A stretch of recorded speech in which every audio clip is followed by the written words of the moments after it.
Hello, everybody. Welcome to the Late Show. This is your host, Young Brando. My eye is healing, so I can get rid of this shtick quite soon. I'm really looking forward to that. And today is a very good day in terms of releases.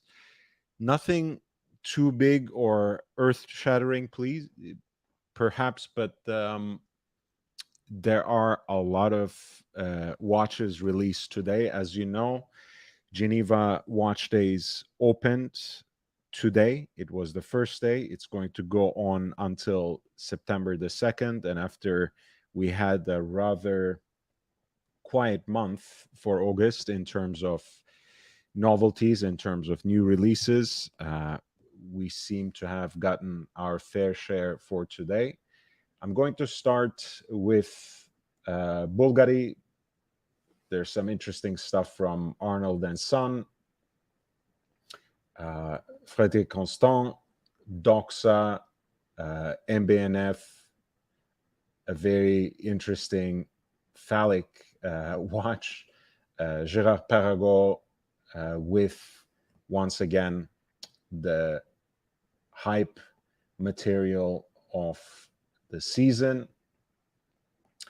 Oris has a couple of new divers released, one of which happens to be their most significantly advanced, the Aquis Pro, with water resistance, with a depth rating on up to 4,000 meters. So a lot of interesting stuff. Laurent Ferrier has the new Sport Auto 40, which touches upon the history of the brand's founders as having competed in Le Mans themselves in the famous 24-hour race. So we will have plenty to talk about, a full docket, so to speak, and I'm going to go through everything one by one. There's an interesting piece by Armin Strom, and there are some new Tissot's that came out as well, which really don't strike my fancy with that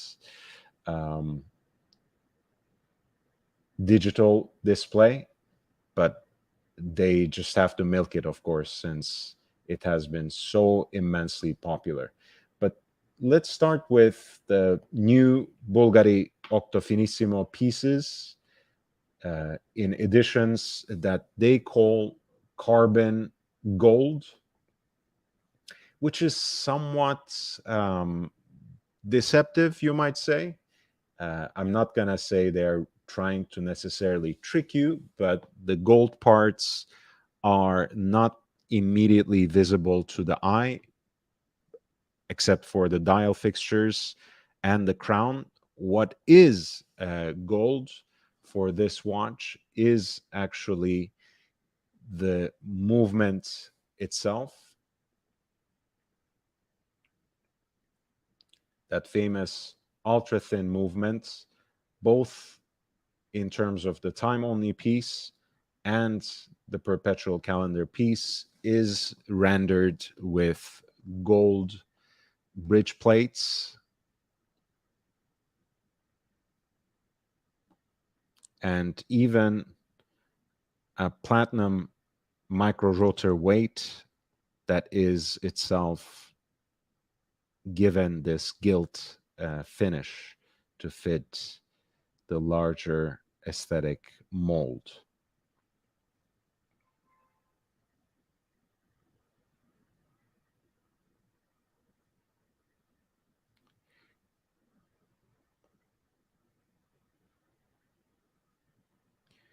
So let's talk about these watches a little bit.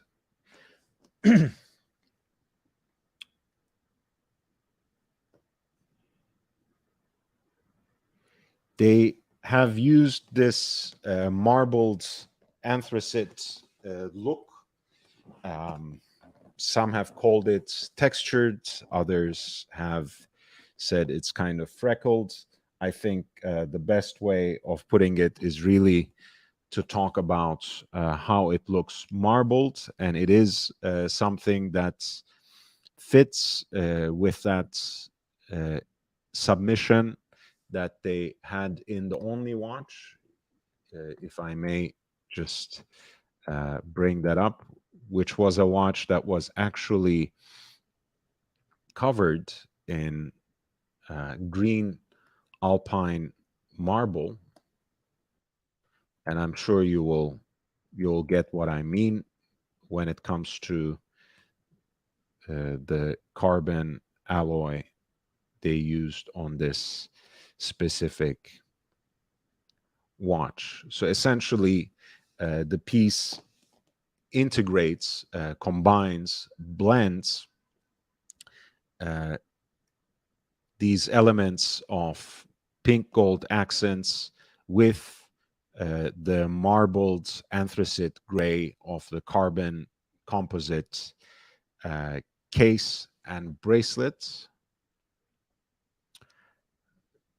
Both of the watches have more in common in terms of their water resistance with the stainless steel version than the titanium version. So that is a 10 Atmos depth rating, 100 meters of water resistance, which means also they have a slightly thicker profile, which is not much at all, of course, when it comes to the Octofinissimo.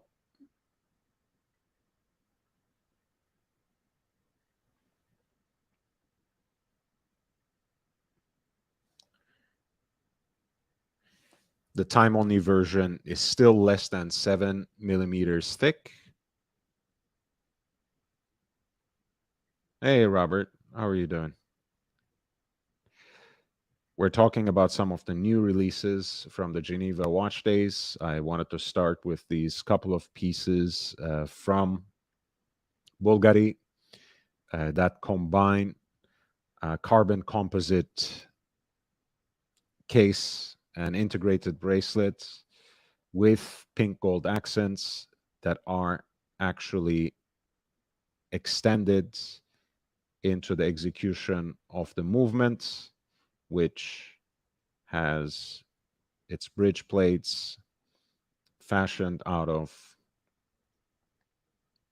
pink gold. Those details include the balance bridge and even the final finishing of the platinum micro rotor weight.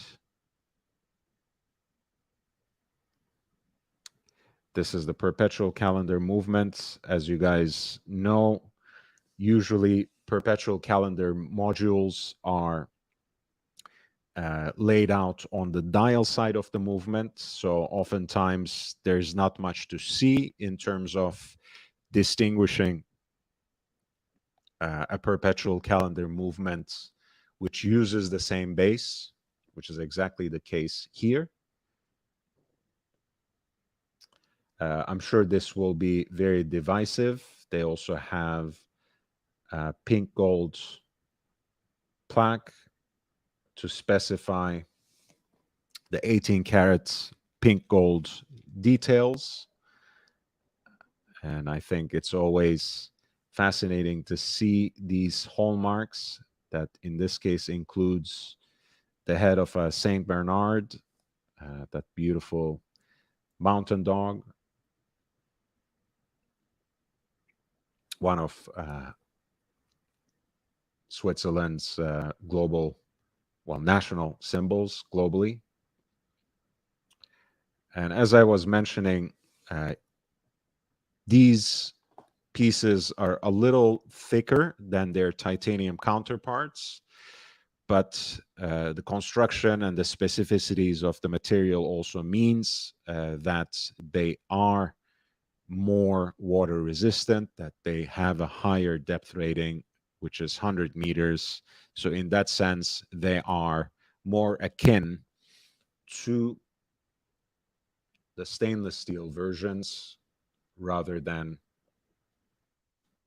titanium.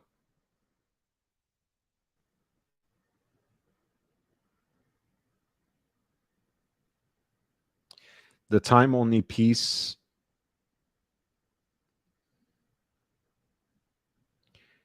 is 26,800 in US dollars, and the perpetual calendar is 89,000.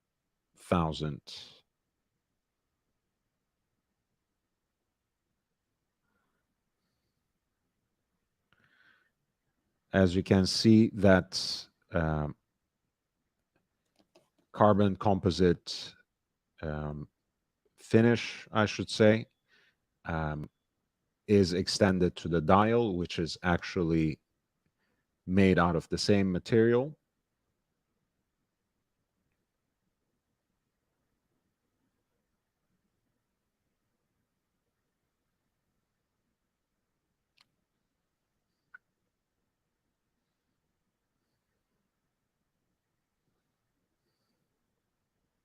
And as a very simplified expression in terms of the classical perpetual calendar, in the upper half of the dial, in the form of a downward facing crescent, you have the scale for the date, which is indicated with a retrograde hand. You have two further subdials, one at 4:30, which is for the month, one at 7:30, which is for the day of the week. And finally, you have a leap year indicator at 6 o'clock.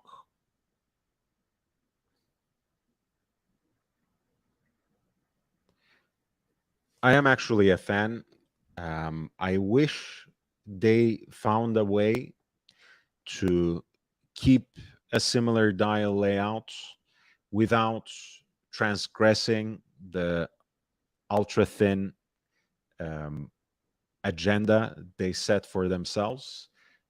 I wish they found a way of integrating a moon phase indicator because I always feel the romanticism of the complication is missed out a little bit.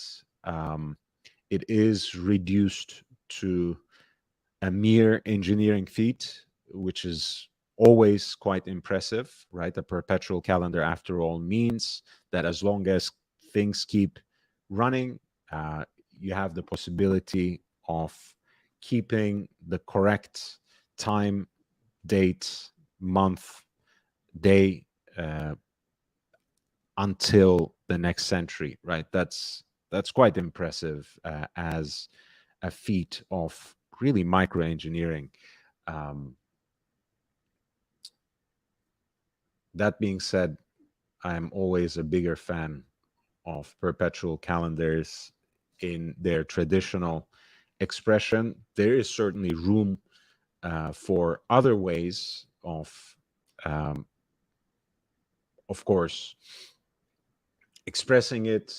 I think Ashmosea Company does a great job with Perpetual One, and of course, MBNF's legacy machine, Perpetual Evo, would be yet another example of a masterful execution of a perpetual calendar that doesn't seem to be lacking from the absence of a moon phase indicator. Hey, JB, how are you doing, man? Nice to see you both. My two best friends from Austin. By the way, I do apologize for my mistake quickly. The water resistance for the perpetual calendar actually is 30 millimeters. The 100-meter rating applies only to the three-hander, only to the time only with small seconds, which once again is priced at 26,800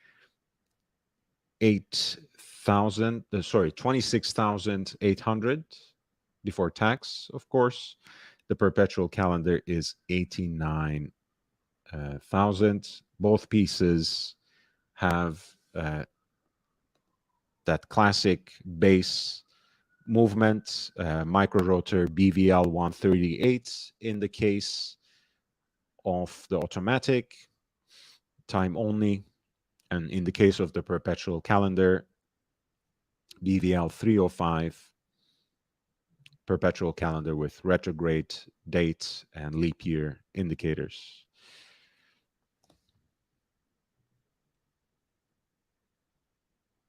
These are actually not limited editions, so they become part of the regular product line and extend Bulgari's experimentation with different materials.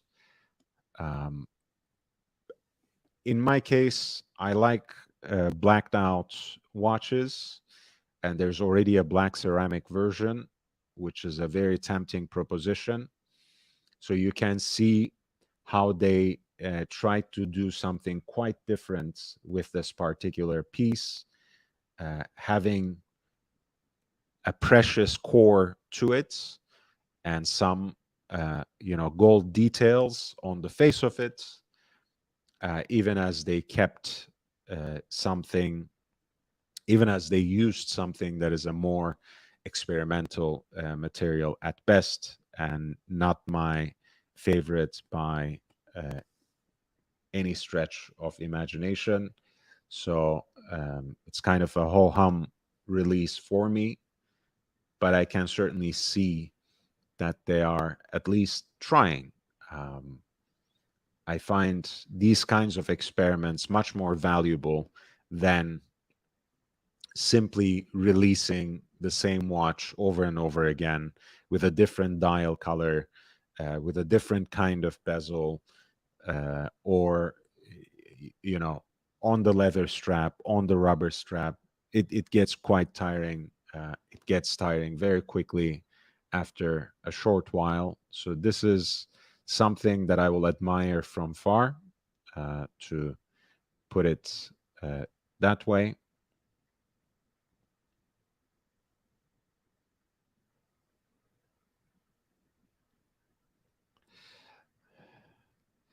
Bonsoir, cher ami. Nice to see you. Yeah, I love again, I love the concept. I think the Octofinissimo is a great line. Once again, they the time only watch is less than 7 millimeters thick with 100 meters of water resistance. I think that's seriously impressive. Um, and in the case of the perpetual calendar, it's only 7.60 meters thick. And I love the fact, again, that they combined luxury with a little bit of playfulness. There is a black ceramic insert in both of the pink gold crowns.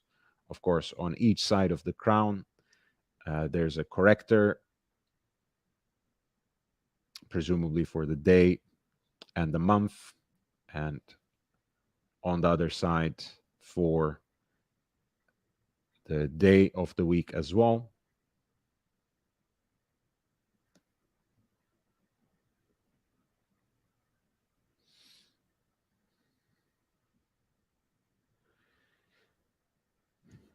Since we are talking about carbon watches,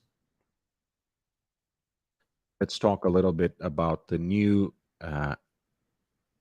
Girard-Perregaux Laureato as well, which is called Absolute Chronograph 8 Tech. As you can see, it has the same marbled texture as the carbon composite material that Bulgari used for the new Octofinissimos, but this is a different alloy, a different kind of concept.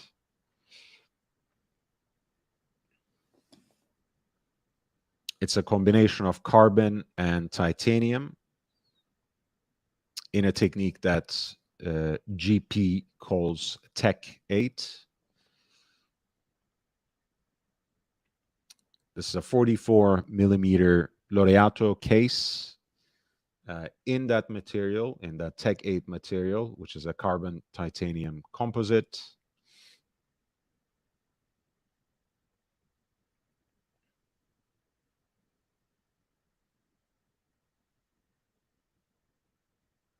Which also gives it that sort of multi-layered, marbled look.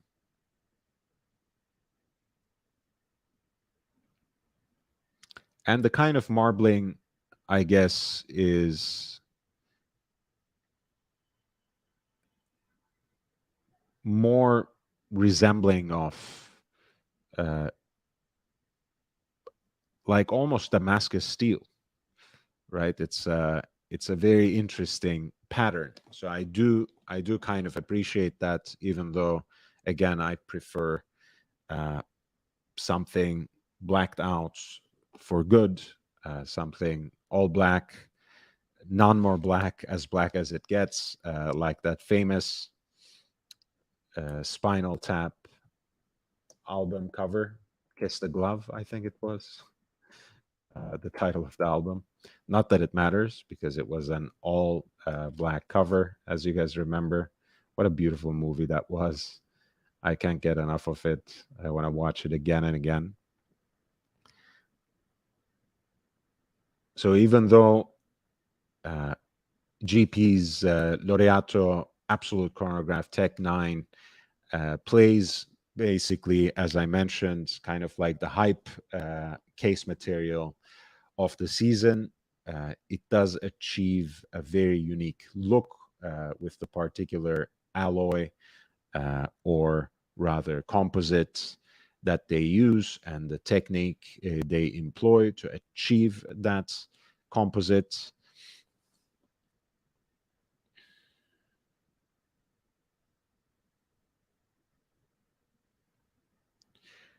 Ultimately, you have an aesthetic that, even though it's somehow aspires to be monochromatic, ends up being quite multifaceted and surprisingly legible for the kind of watch this is,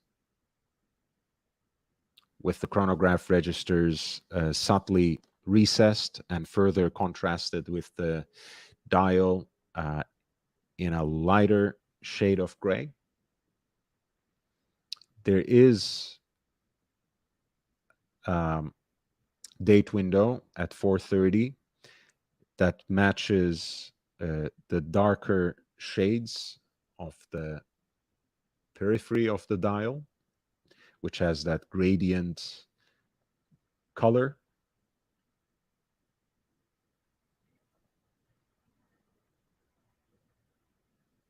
Classic chronograph that beats at 4 hertz, 28,800 semi oscillations per hour with a 46-hour power reserve. And it is priced at 28, right around 28,000, 27,800 specifically. Here's a look at it from the back. It has kind of a rubber textile composite strap, or rather a rubber strap with some stitching and textile-like texturing on it. 100 meters of water resistance, as you can see on the back. This was a previous version that used the similar case material.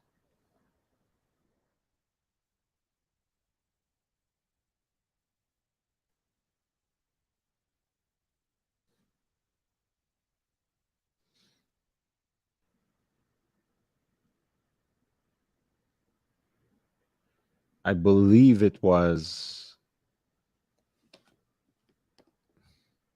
a collaboration with Aston Martin, the F1 team.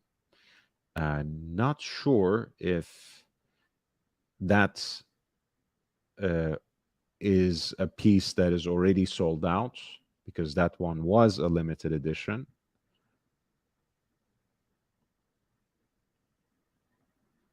But in either case, this new absolute chronograph basically presents a more monochromatic take, perhaps a more severe, serious, and a grave take on the same concept, priced at 27,800 US dollars. Yes, it's a very, I mean, the BVL 138 is a great micro rotor movement. Winds in both directions, right? It's bi-directionally winding.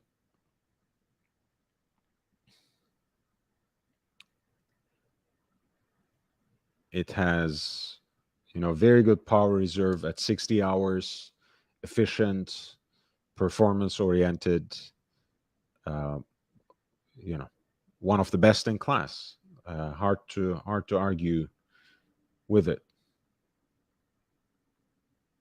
And it is, I think, admirable that in those two Octofinissimo pieces, Time on the and Perpetual Calendar, that they extended the same material to their classic bracelet, which is a very fine construction. The only different material on that watch is the folding buckle part of that bracelet, which I think is in titanium. Whereas here, you just have the case in combination with a textured rubber strap.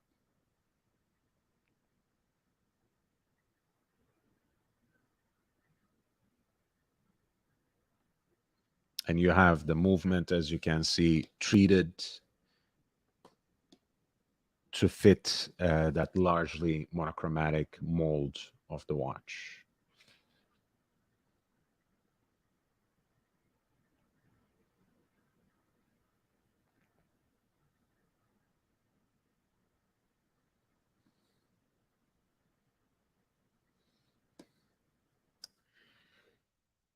Oryx released another diver that's foregrounds, that kind of front loads their environmentally conscious, sustainability supporting corporate efforts.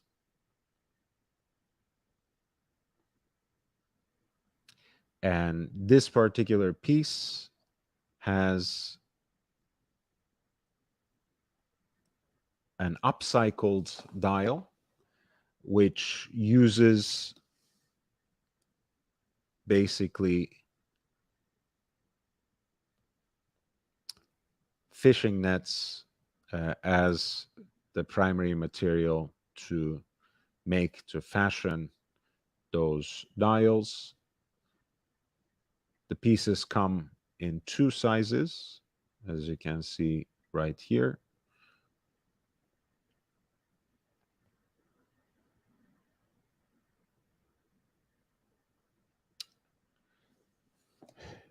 The reduced size is 36.5 millimeters. The larger case is 43.5. The model is called Oris Bracenet Aquis Date, with the date window at 6 o'clock.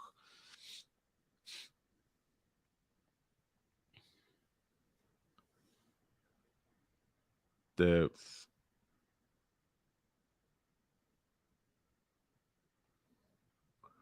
43.5 millimeter piece is 12 millimeters thick, whereas the smaller watch is 12.5. Is that right? I think there must be a little mistake there on Odinki's part. I want to double check and see.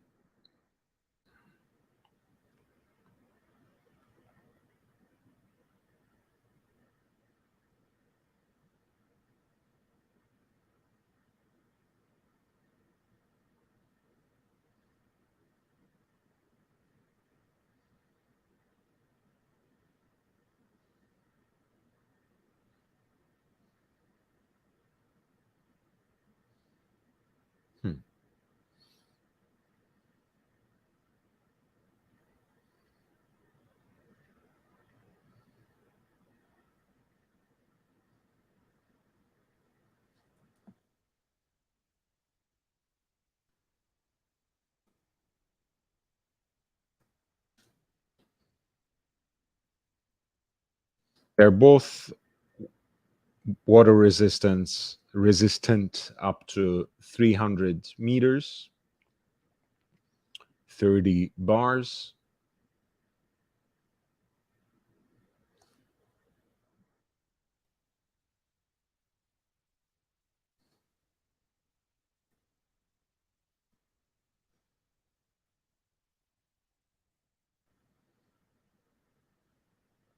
Here's the 36.5. Here's the 43.5 versions.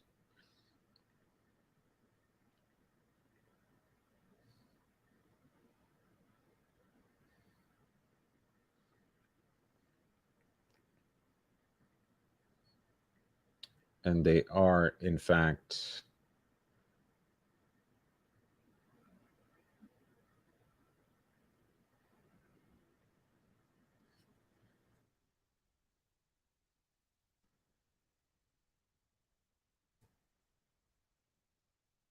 each each priced at 2,600, 2,600 US dollars. They share the Oris caliber 733, which is built on the base of the Celita caliber SW 200-1, one of the most ubiquitous self-winding movements, itself a clone of the ETA 2824-2. It's quite generic, can be serviced by just about every person who calls themselves was worthy of the name watchmaker. The only drawback perhaps being the 38-hour power reserve. But if this is a watch that you want to add to possibly what is already an extensive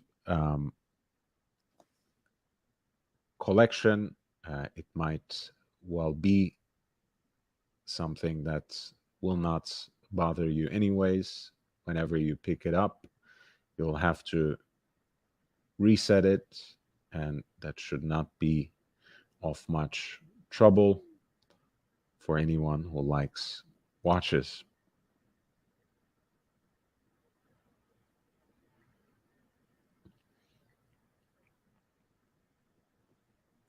The next release is less gimmicky and more professionally oriented.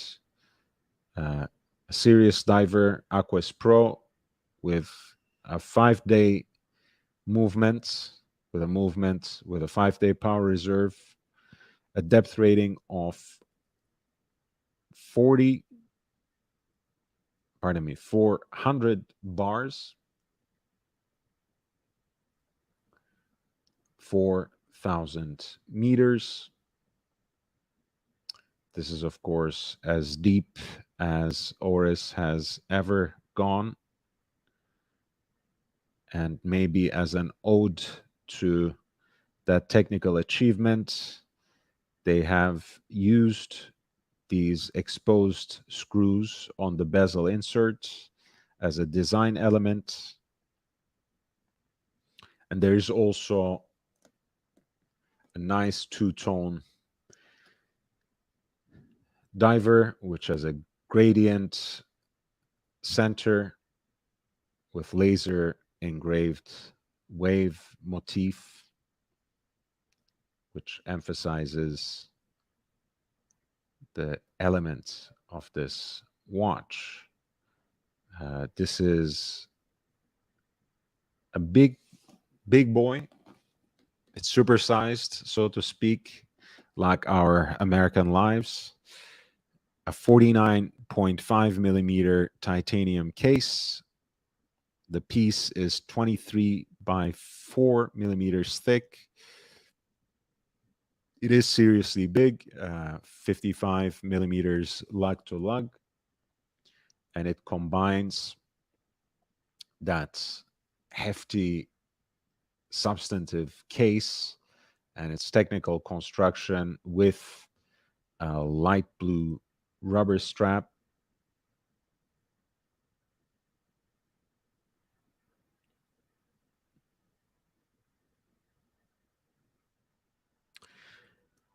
This piece utilizes the brand's in-house caliber 400, which has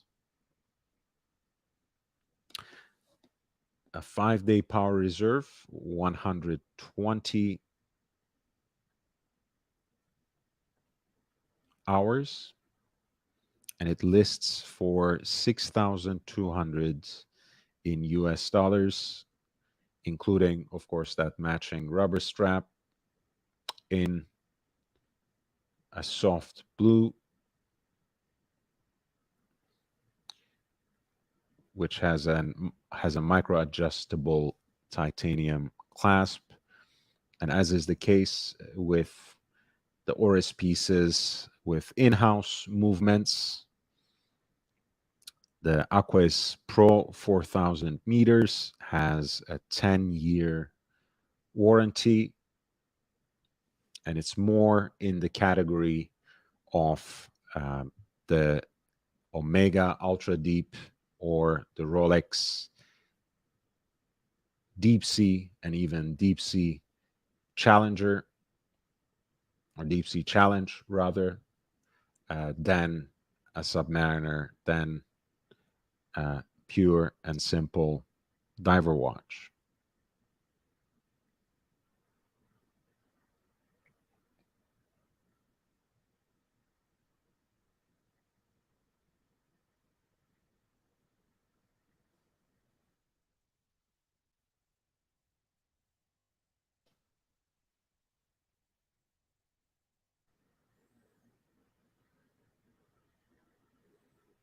I mean, I really like it. It's really not a watch for me, both in terms of its proportions, in terms of its color scheme, in terms of its styling. But I like the fact that they really paid attention to some aesthetic details, even as they constructed a watch that reached the utmost, or rather the deepest specifications in this category for Oris. And once again, this is a piece that is fashioned in titanium, matched with a light blue rubber strap and a titanium deployant clasp with micro adjustment, blue gradient dial with a laser engraved wave motif, and a ceramic bezel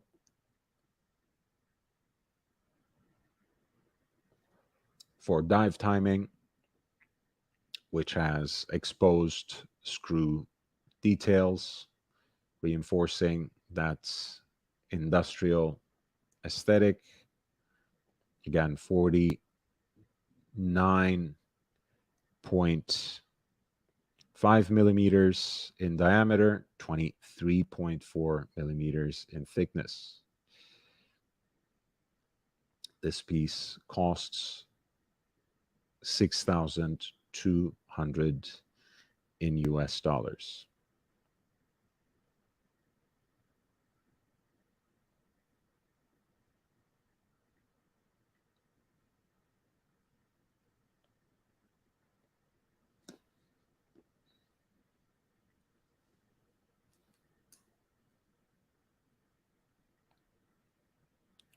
Next up, we will talk about Laurent Ferrier's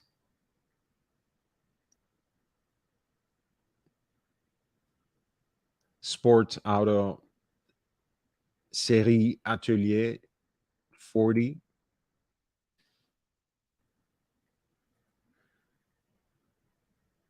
I believe the 40 actually stands for the number of their cars in that famed race where Laurent Ferrier placed third with his partner. And the color scheme of the watch harkens back to that as well.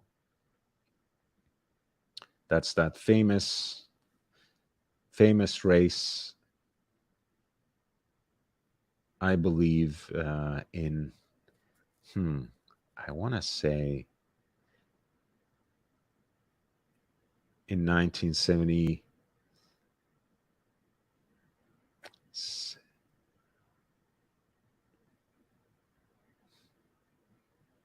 Hmm.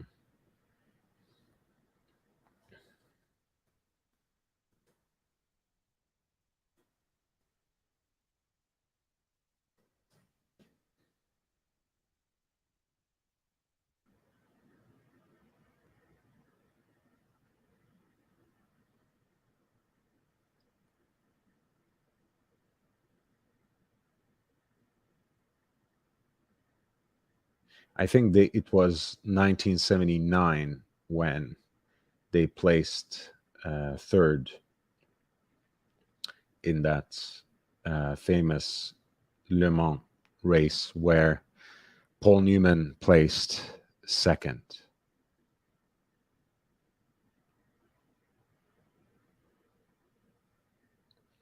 And of course, Francois Survenant, who was his partner in that race, is also Laurent Ferrier's partner in the business today.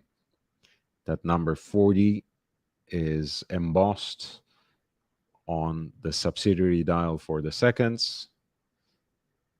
And here is the car that inspired it all. I'll leave you with the watch for just 1 second while I grab a drink of water. Please hit the like button while you're at it.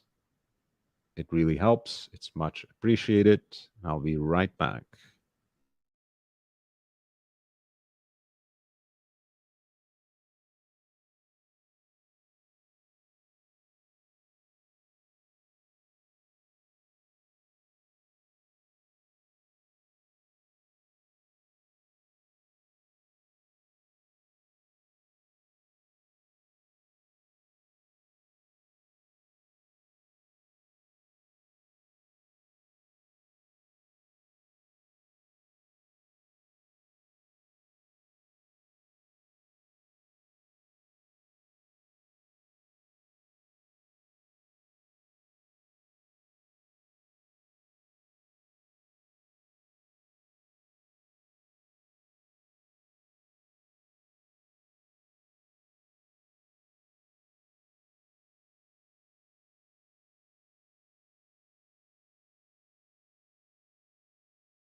I should begin by saying that I've never been a fan of this particular design. The TV shape of the case I find excessively off-putting. I never, yeah, that is dramatized for me even with the particular styling of the hands, and again the slightly elongated um, indices. I feel like there's very little space left on the dial, which already I find too small for the particular case design. It is by far and wide my least favorite thing in the entire Laurent Ferrier lineup. but not every watch is made for me. Not every single watch is made for us. So it doesn't need to bother me too much. This is one of those limited editions that Laurent Ferrier calls série atelier, meaning that these are a specific run of watches coming out of their workshop that are each individually numbered. The Sport Auto series pay homage to Laurent Ferrier's background as a race car driver. Again, we talked about how he was from the late 60s and the 70s really passionate about motorsports, even though he directed most of his energies after the fact to watchmaking, having served in a very important chapter of his career as the director of quote unquote creations at Patek Philippe, head of design, basically. And Laurent Ferrier was instrumental in deriving from the Nautilus, extracting from the Nautilus the model that became the Patek Philippe Aquanaut, which is very popular nowadays in its own right. The color scheme of the watch, again, resonating as it does with that original livery of the Porsche sports car, the number 40, has actually a very attractive color scheme. The gradient green dial I like a lot. And the fake patina, or kind of the eggshell to pumpkin color of the luminous material, somehow fits the color scheme and thus escapes being a little contrived. I wish there was a way of keeping the subdial and the date wheel a little more visually coherent. As it is, I find it again a little bit off-putting and distracting, but this is how they went.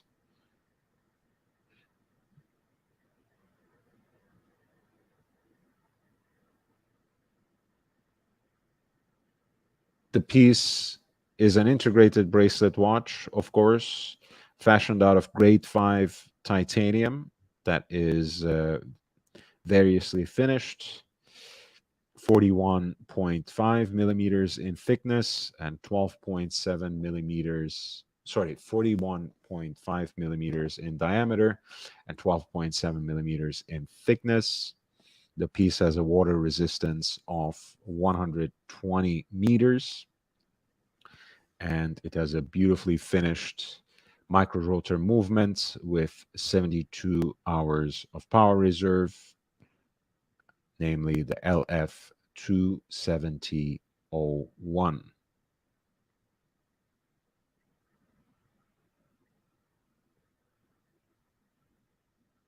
Which utilizes a natural escapement system inspired by Abraham Louis Breguet's elegant solution to the problem.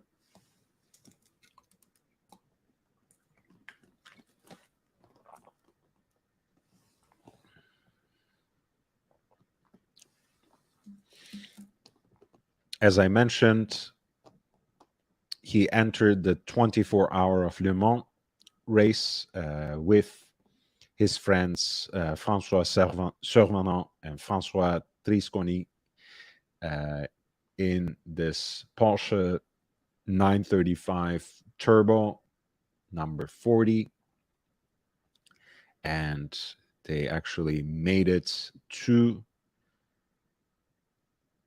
the podium overall,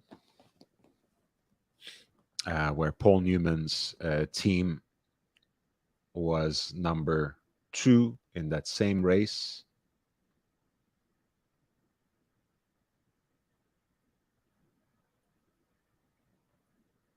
And he is today partners with that same Francois Survenant in his independent watchmaking business. The run is limited to 40 pieces after Porsche 935 Turbo number 40, and priced at 51,000 in Swiss francs.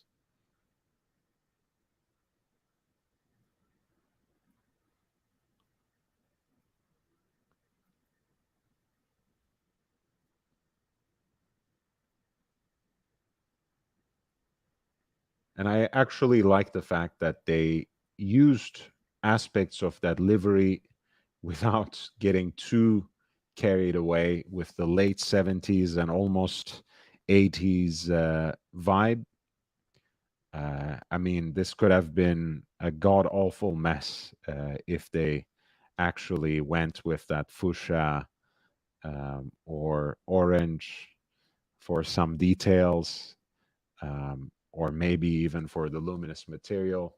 I'm kind of glad that they kept things a little more muted, using that opaline green color as the base and the cream slash eggshell detail for the luminous material. I think the color scheme is probably the most attractive part of the watch. Of course, its movement as well, but that's the kind of micro rotor movements that you can find in a variety of watches across the range of Laurent Ferrier. Jake Brooks, a member of the channel, $9.99. Thank you so much for this configuration. Sorry, contribution. I was already reading your question, Jake. Could you share your favorite current white gold Daytona configuration? Yeah, let's play around. If I were to own it and wear it often, as you guys know, Rolex did really well to upgrade their website when they could. It's still a little clunky, but when it works, and the configuration module they have is entirely too much fun that for us fanboys, it can be tempting to spend sometimes minutes and hours to configure a particular watch. To wear often, I think I would go with something on the Oyster Flex.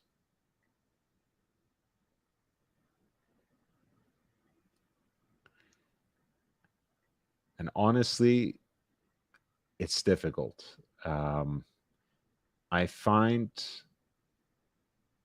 the black and silver quite tempting as well. But somehow, since I want to have the ceramic bezel, right? If I'm going with a model in the current lineup, I would rather get that. Even though me, Jake, I'm not necessarily wedded to the idea of having a ceramic bezel. I would want to have that though in the current lineup. I would probably go with this particular bad boy, 126519 LN. the silver panda, the silver fox, silver panda for the silver fox.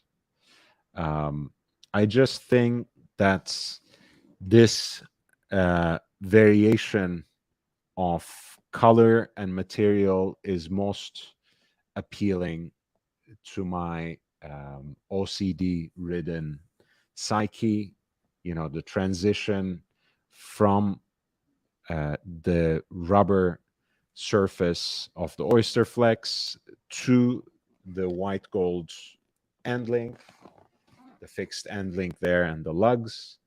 And then you have the bezel ring in fashioned in the same material, of course. The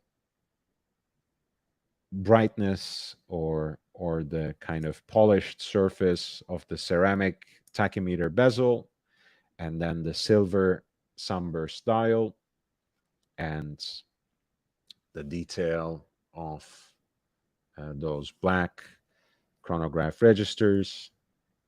This probably would be my favorite white golds of all in the current lineup. But then again, you know, I wouldn't kick the bright black and silver register version out of the bed for eating crackers. I know people hate me for using this expression, but I just find its Americanism to be extremely charming. So I'll continue to use it. But yeah, this, I think that dial looks beautiful too. This is the Le Mans, of course.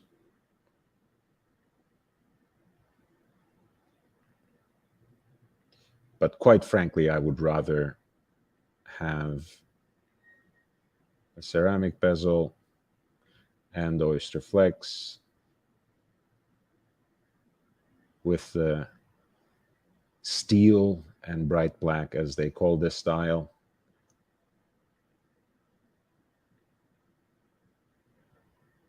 Without ruling out this beautiful combination of bright black and silver.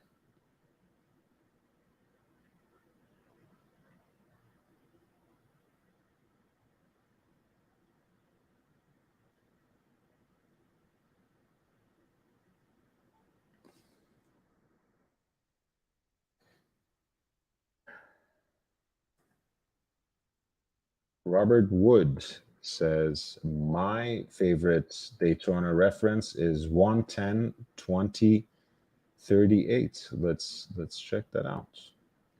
I'm not really very good with those kinds of reference numbers.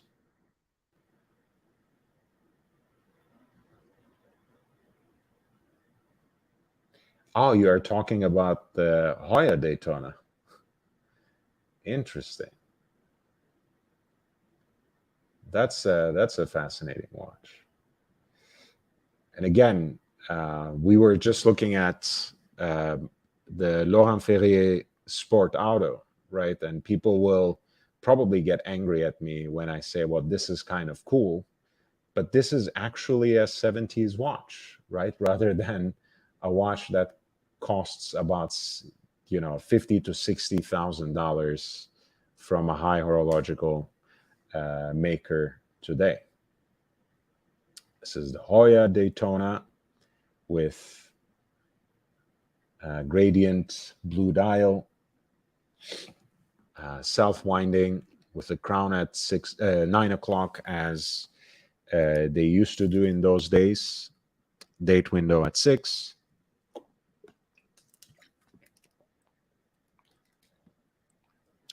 No continuous seconds dial, therefore a 30-minute totalizer at 3, a 12-hour counter at 9, and of course a centrally deployed chronograph seconds hand, which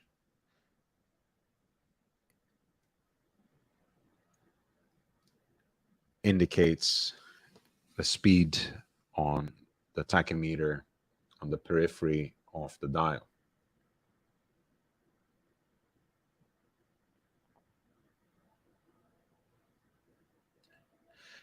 Yeah, Robert. I mean, I don't bother.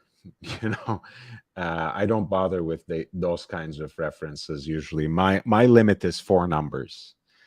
You know, I have an autistic streak, but I'm still somewhat functioning. So you have to give me a break sometimes.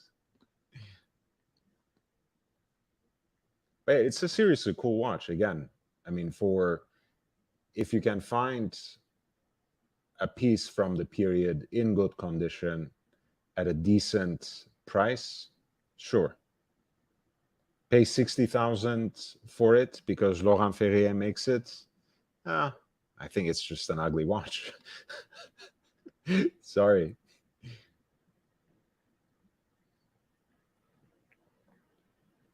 Yeah, especially because Laurent Ferrier has just so much beauty in that entire lineup. I think uh, the their sports watch just sticks out like a sore thumb. Like look at this, for example. Incredible. Or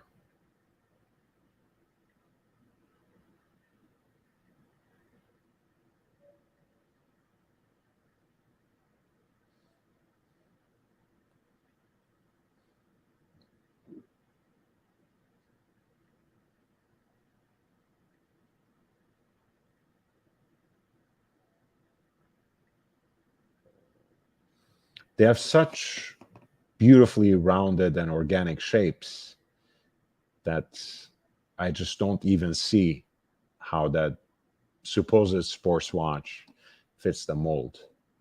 But hey, it is what it is. The Traveler, I think, as a again, as a way of executing the complication, I really like, especially with those notched sliders that actually go back to the first Calatrava with the travel time complication that was, of course, bestowed upon Patek by Louis Cotier.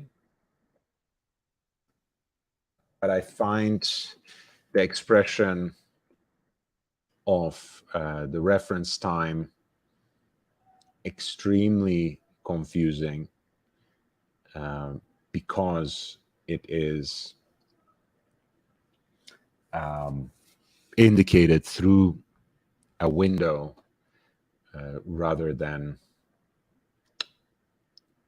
an additional hand. And for a watch that has a date window, for a watch that already has a date indicator, I just find that confusing. Not confusing in the sense that you wouldn't know where to look for reference time, confusing in the sense that it's aesthetically incongruous. It doesn't come together nicely. I think so. I think Marco has exactly this watch, which, as it happens, is my favorite watch in their entire lineup. For me, this is how I imagine. Um, yeah, let me put it exactly in that way. This is how I imagine a Panerai that I could wear, right? And thankfully, it is not a Panerai, because if it were a Panerai, it has to be 47, 45 millimeters, because that's how they're supposed to be. Whereas you have here something very elegant, much more rounded and detailed, very beautifully finished. Uh, a unique dial color that you don't find everywhere, that you don't see every day. Uh, the square case shape is very nicely executed, looks both classic and contemporary at the same time. I like the oversized crown with that sort of onion shape. And I used to kind of be put off by the so-called assegai style spear shaped hands, but I actually think it fits really well with those applied and extended indices, especially at the quarters and the sector for the rest of the dial. I think this is the most beautiful watch they have. Again, the micro rotor movements with the 3-day power reserve and the natural escapement.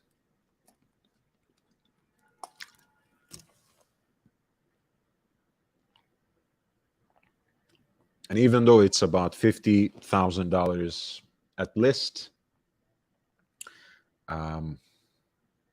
there can be, relatively speaking, decent deals found on some of these watches.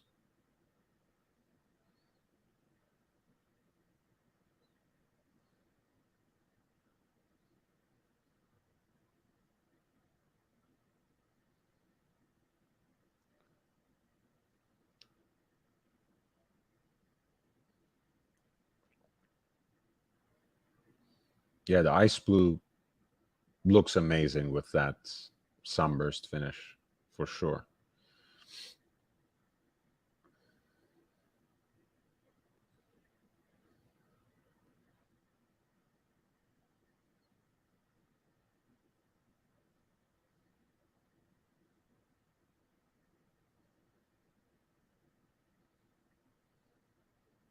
I wonder now, because some of the versions of the Sport Auto used to come. We were looking at Laurent Ferrier's new release, right? The Sport Auto 40 that was finished in a style akin to the livery of that famous car that they raced in the 24 Hours of Le Mans in 1979. Um, so one of the versions of the piece actually came with a limited edition miniature model of that car, one of 400 pieces. I wonder if they are including something similar with this release as well.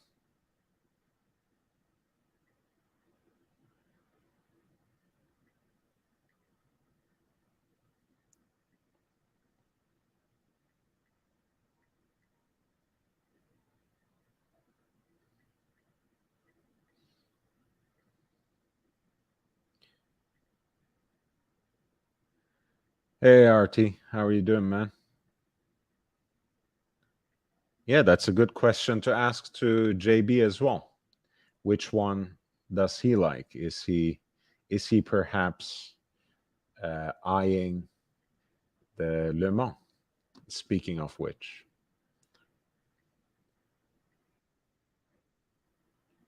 we are talking about some of the new releases to come out of the Geneva watch days. Frédéric Constant seems to continue to upmarket the brand, and they have come up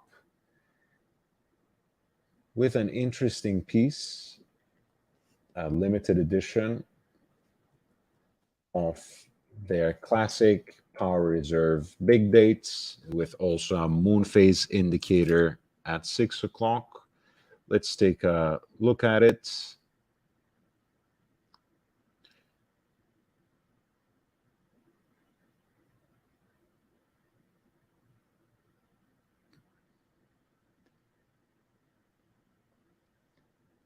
This piece is actually offered in three variations: in stainless steel, in pink gold, and platinum, with the precious metal versions being offered as limited editions. The pink gold version that you're looking at is going to be a limited run of 350 pieces.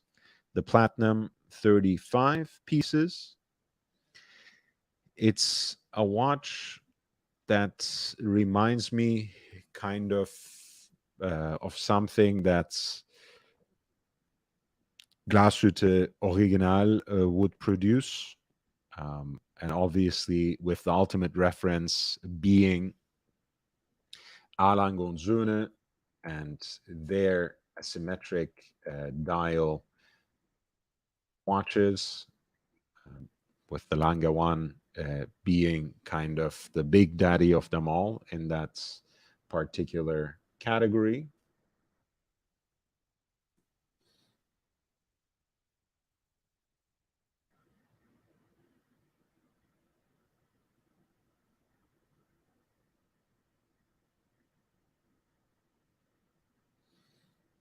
You have, as I mentioned, three-hander, hour, minutes, and sweep center seconds. A power reserve indicator at 9 o'clock, and between 2 and 3 o'clock, you have a two guichet style two-wheel date indicator. The pink gold version has a black, kind of a bright black dial, applied arrow-shaped, multifaceted indices matched with alpha-styled hands, and a big crown, oversized and onion-shaped.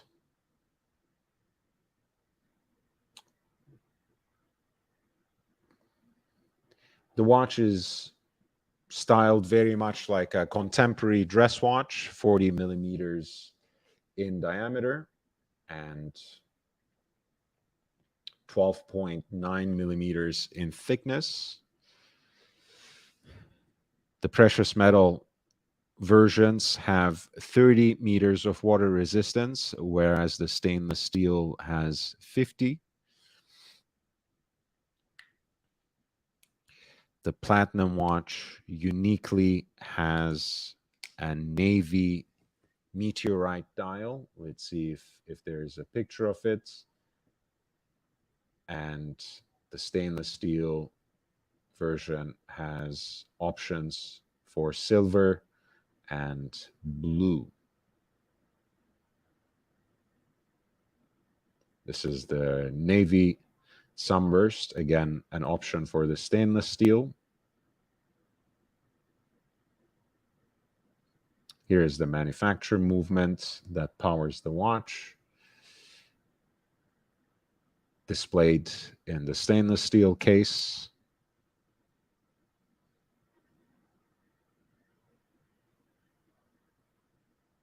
Let me see if I can find a picture of the platinum version.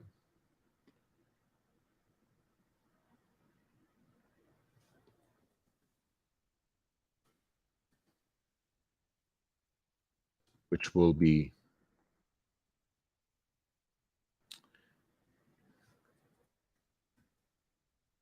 a limited edition of 35 pieces.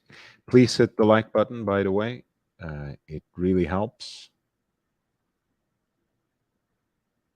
It makes all the difference. Trust me.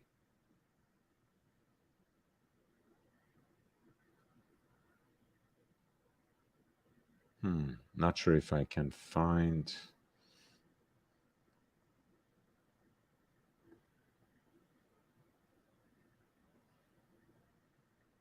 Ah, there we go. All right. This is actually quite cool. I mean, I'm never gonna pay $30,000 for a Freddy Constant good luck trying, but here is the platinum version with the meteorite dial in a galvanized navy blue finish.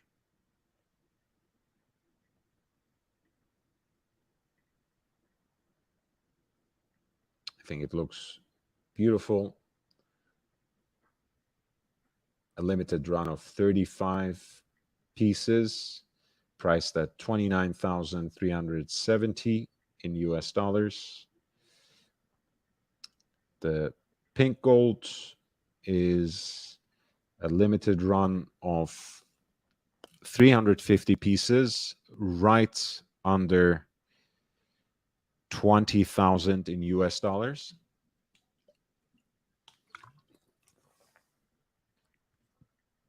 And the stainless steel version, which has the two dial options in silver and navy sunburst, is actually right under $5,000.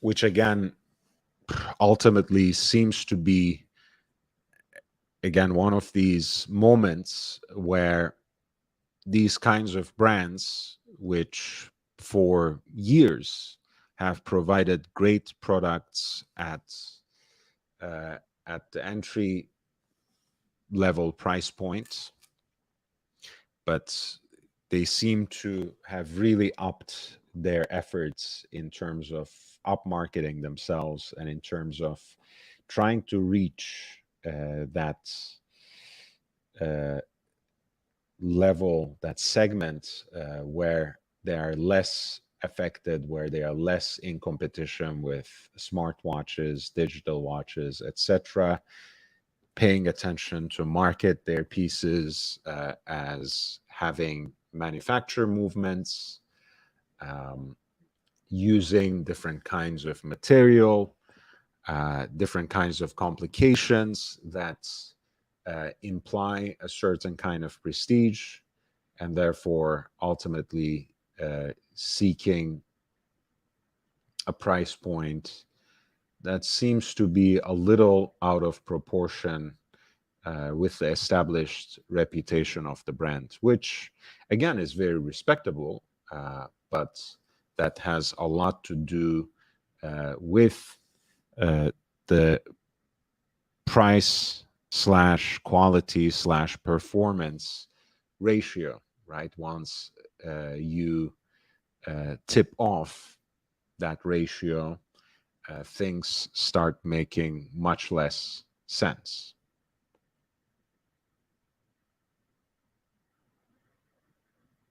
Yes, sir. Triple G, Gennadyevich Golovkin. That's right. Uh, you know it, man. That's great. Yeah.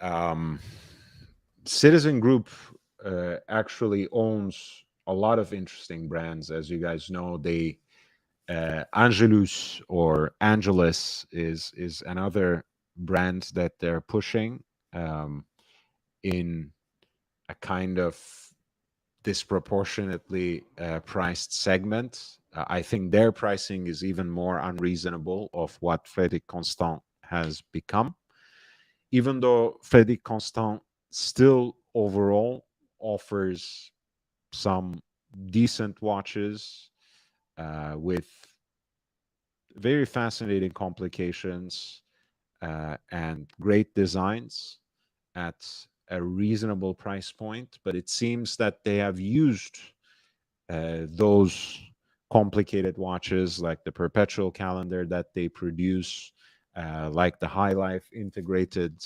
bracelet pieces that they produce.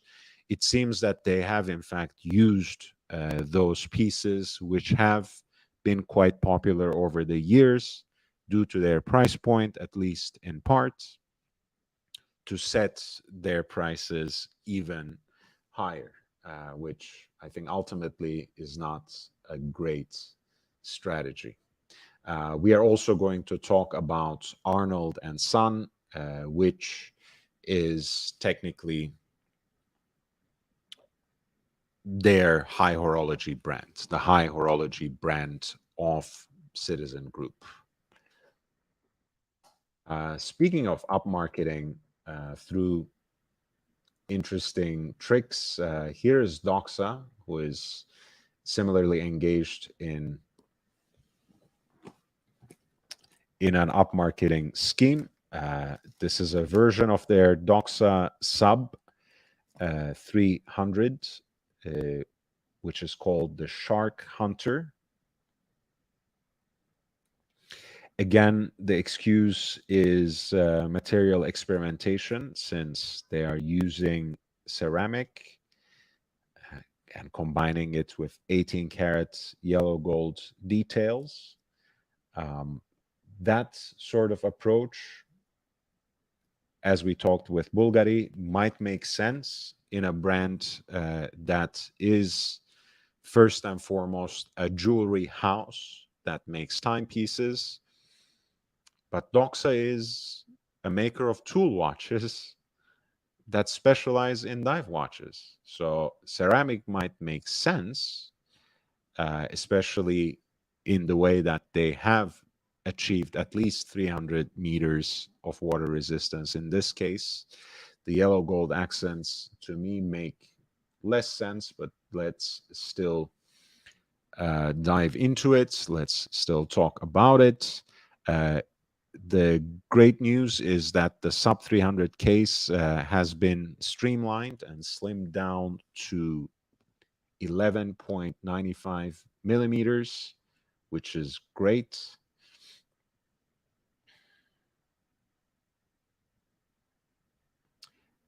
This watch, I think, beyond the yellow gold accents, does a great job of getting that blacked out look.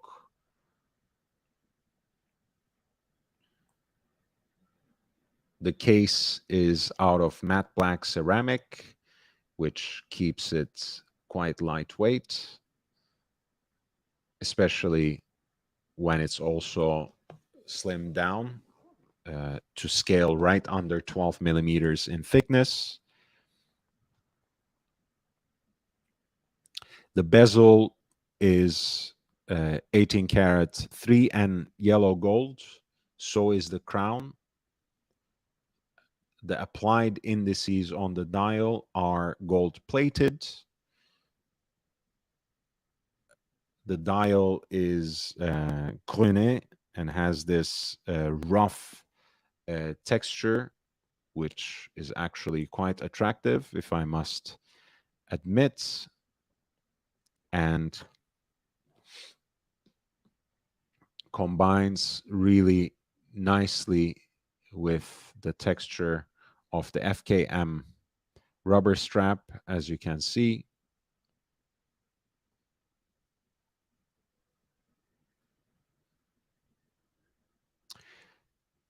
The signature of the brand, as well as the date wheel, is not only matched with the dial in terms of the background color, but also in terms of even the script. So the all black aesthetic is very well preserved on the face of the watch, again, beyond the yellow gold details, which gives the watch a very stylish look. However, the date is entirely illegible. You cannot possibly expect to read that date, which once again begs the question, why the fuck? Like, why do you have to include a date in this watch, especially when you, in fact, go through the extra mile of making it unreadable? It does not make any sense. Just don't. It's not that hard. You know, you just remove a module from the movement and you add another index, and voila, you're done. But they just have to do it. Because the focus group said so, because the design committee insisted. So let's do it. Inane, insipid, simply stupid. But again, the point of this watch is obviously not any of these cool design details, some of which hit the right notes, others miss the point by an entire mile. The point is, once again, as I mentioned, to basically upmarket the entire brand by using the use of experimental material with precious metal to raise the prices, which in this case is a dive watch built on a COSC certified version of the Sellita SW200, which itself is an ETA clone, as we mentioned, a clone specifically of ETA 2824-2.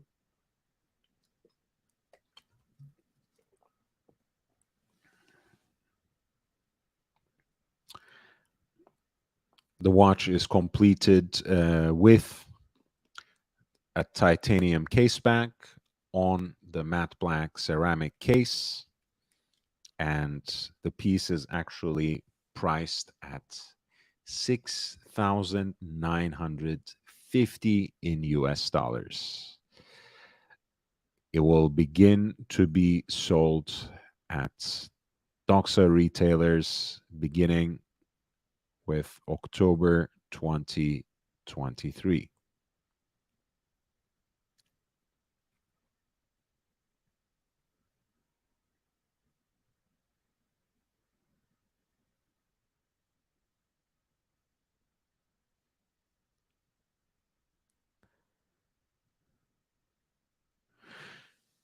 Yeah, sure.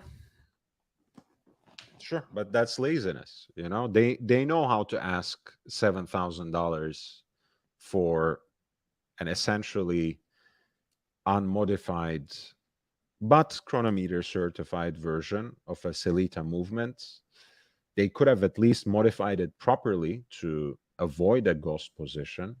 I can't imagine that would be too prohibitive in terms of production costs. You are asking for $7,000 for a Celita movement watch. I mean, this in some ways is as offensive to me as those new colorful Breitling Super Ocean pieces, which were sold at around 5K or a little more even by now, and were just built on ETA movements more or less. It's really offensive at this price point.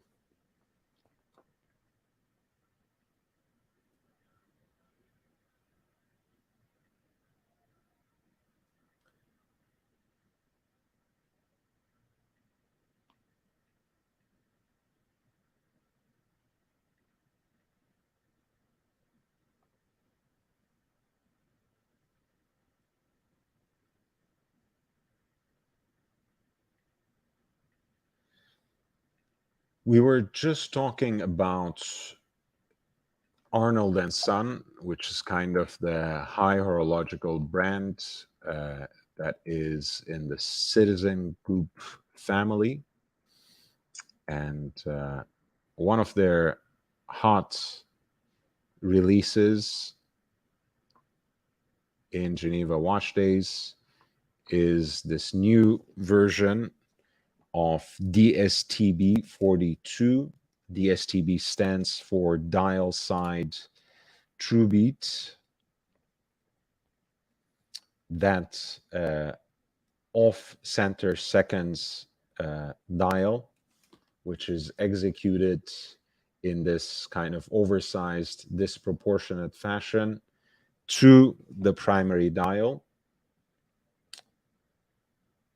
is actually deadbeat seconds, jumping seconds, so to speak.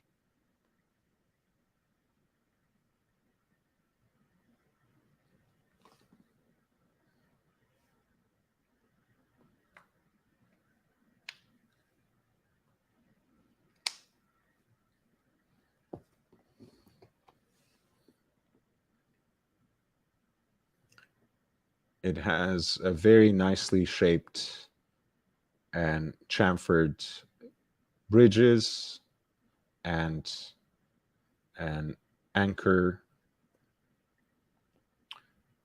which actually powers the second sand.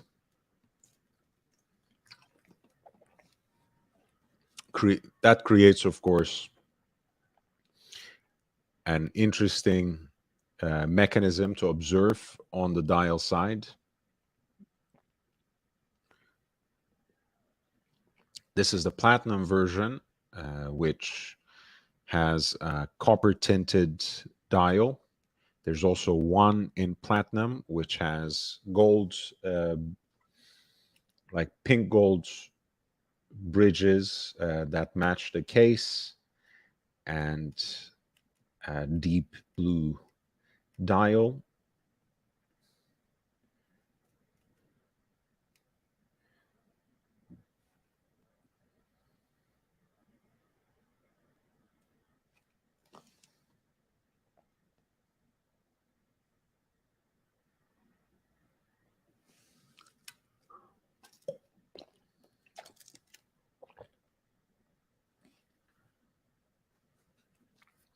Actually, in the platinum version, those bridges that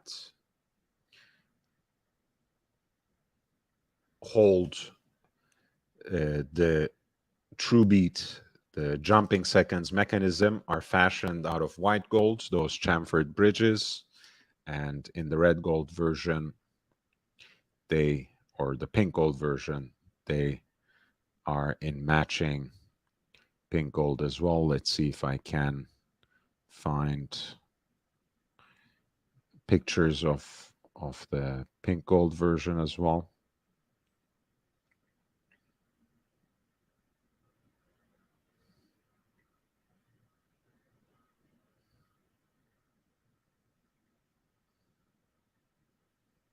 And that's a very, very handsome watch, to be honest. Um,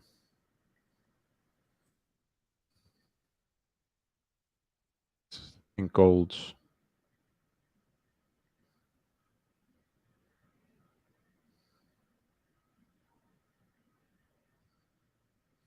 Of course, the anchor shaped counterpoise that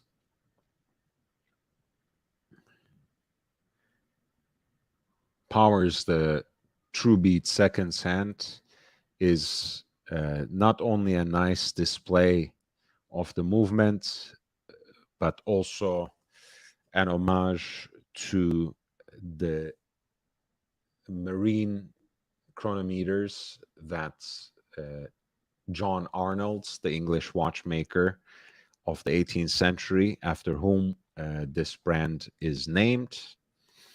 Of course, the manufacturer is based in La Chaux-de-Fonds, and the brand is owned by the Japanese Citizen Group, but nevertheless, the legacy is somehow intimated through these details. The piece is 44 millimeters in diameter. Pardon me, the piece is an improvement on the earlier DSTB collection, which measured 44 millimeters in diameter. This piece basically shrinks it completely, even though it improves the power reserve of the movement. Now you have a 42 millimeter case.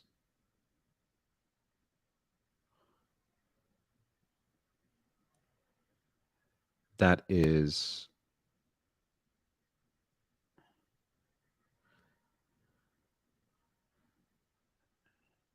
that has a movement that is 5.5 millimeters thick, apparently, which probably adds up to around 9 millimeters altogether, I would assume.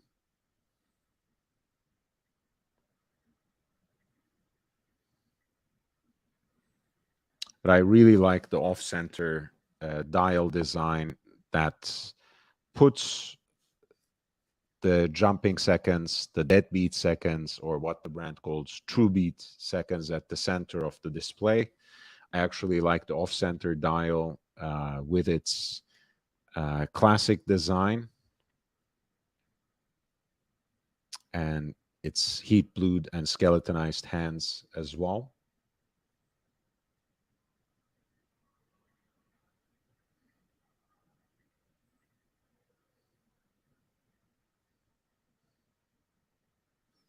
Back to the platinum version with the beautiful salmon dial.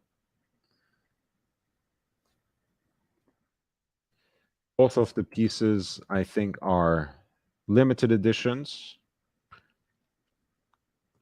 38 pieces in platinum, 88 in pink gold.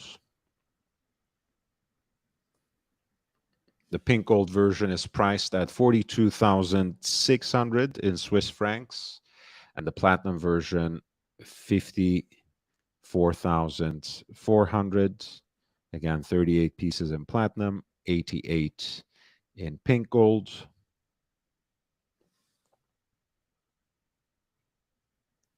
Essentially, a better and more improved version of the previous 44 millimeter iteration of their dial side true beat watch, 42 millimeters in diameter now, 12.95 millimeters in thickness, with an option for pink gold and platinum.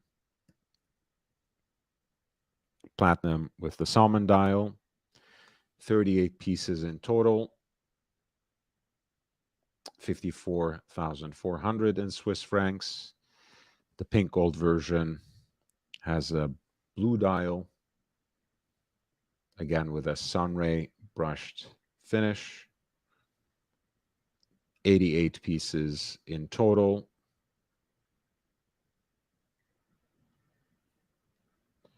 With a 42,600 tag price in Swiss francs.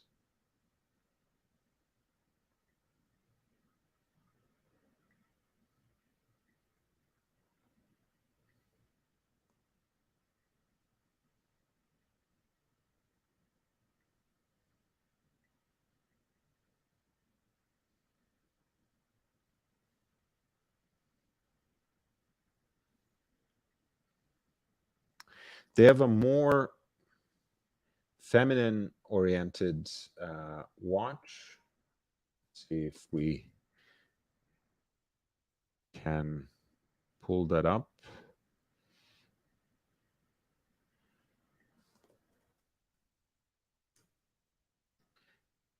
Which kind of banks on their oversized, unique moon phase indicator.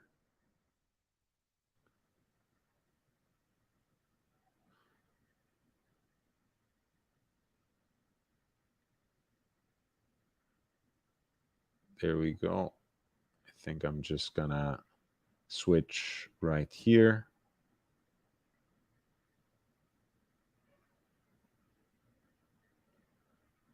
Good night, Robert. Sorry.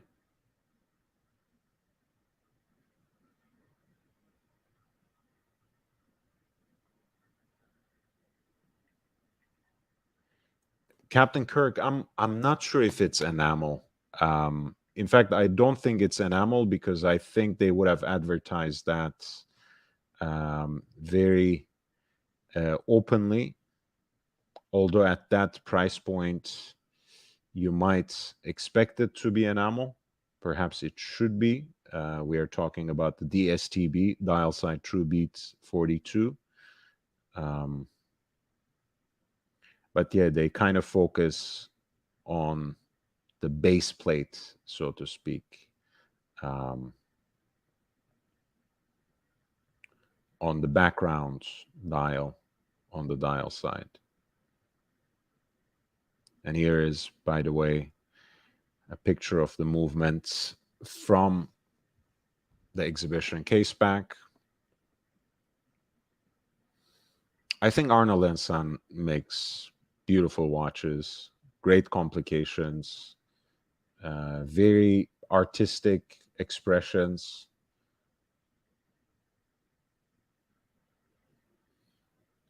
But of course, the price is steep, even though it might, in the bigger scheme of things, might be reasonable or might be somewhat justified in terms of what they offer, both from the technical and aesthetic perspective.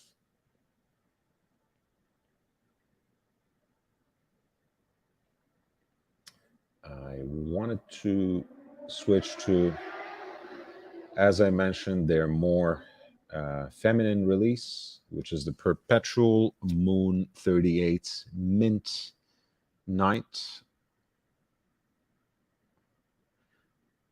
Bejeweled piece, diamond set, both on the bezel and on the lugs, with their unique oversized moon phase indicator that captures a great deal of the upper half of the dial.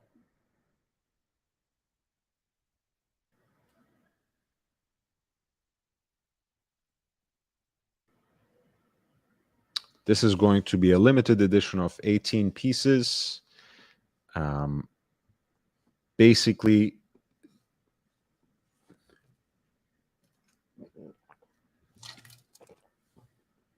the moon is rendered in diamonds, mother of pearl, and ruthenium crystals.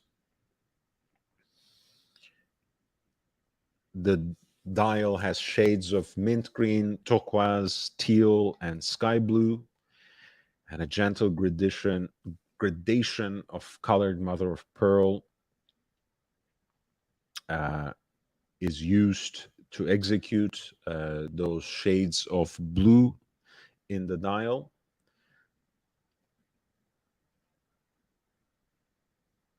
The moon is executed uh, with ruthenium crystal details, and the diamonds are used, as I mentioned, on the bezel, the lugs, as well as the hour markers in the upper half of the dial. I mean, it's really a beautiful piece and a very unique woman's watch overall.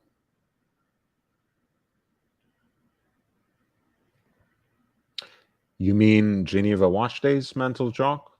Yeah, it could have been fun. I think it might be preferable for certain people to Watches and Wonders. I think it's a much more compact and focused atmosphere because even though there's a diversity of brands that um, participate in it, basically everyone is there except for the real big guns, so to speak, like Rolex. Of course, Tudor is absent too for that reason. Patek is not there. Vacheron is not there. Audemars Piguet is not there. Vacheron Constantin, I don't think, is there. Alain Gonzone is not there.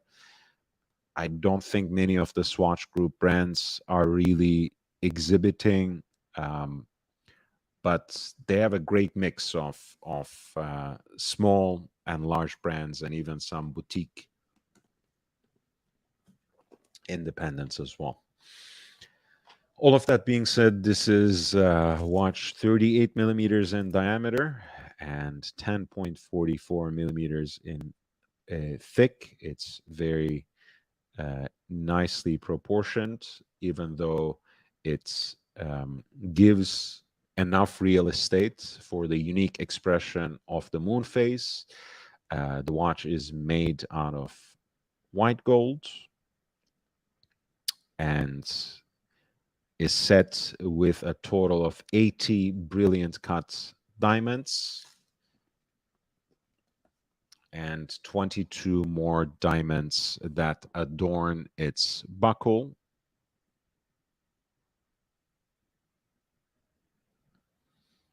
A total of 2.57 carats.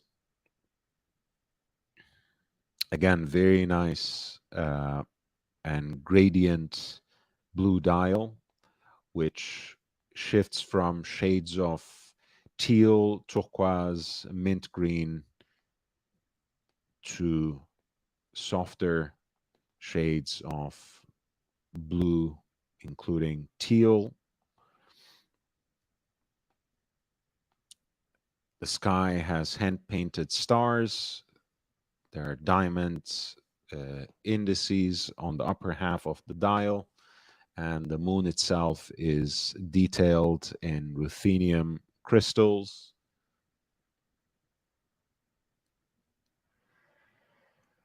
Very artful, multifaceted, multidimensional, and eye-catching dial indeed.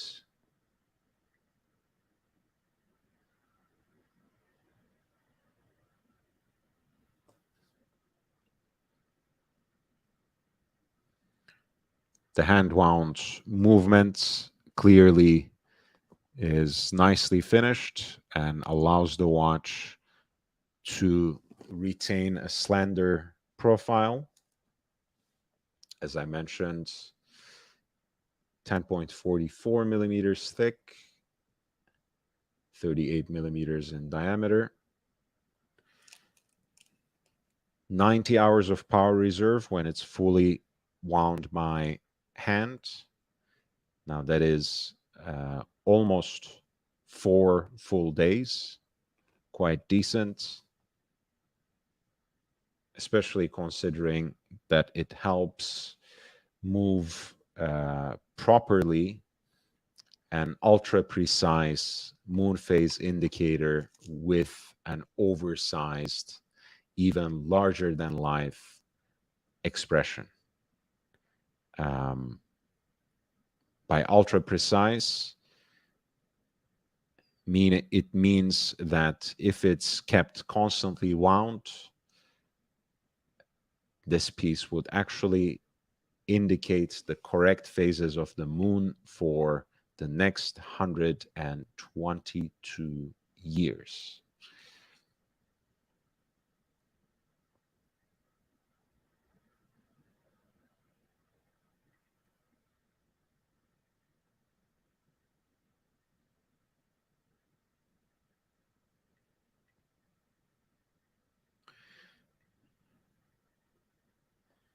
This particular piece is a limited run of 18 pieces.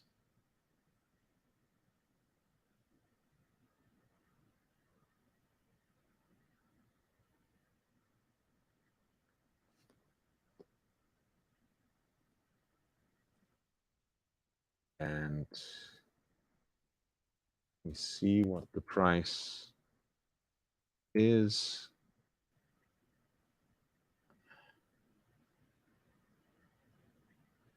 I believe it is right under $73,000, 72,990 in US dollars.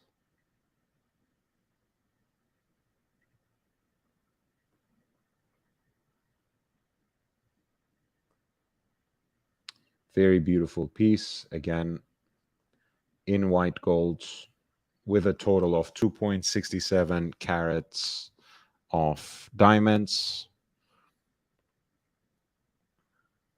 It's called perpetual for a reason because its moon phase indicator, which is oversized and larger than life and very artistic, actually remains accurate for longer than a century as long as the hand wound mechanism is kept charged up,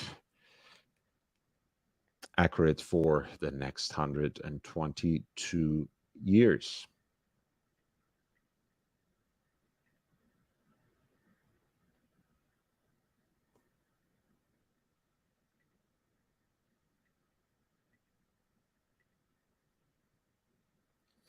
If you could hit the like button right about now, I would really appreciate it.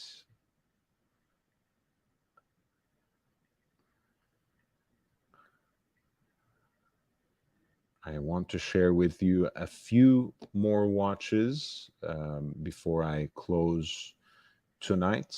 If you have any special requests, if you have any questions, feel free to direct them with a super chat.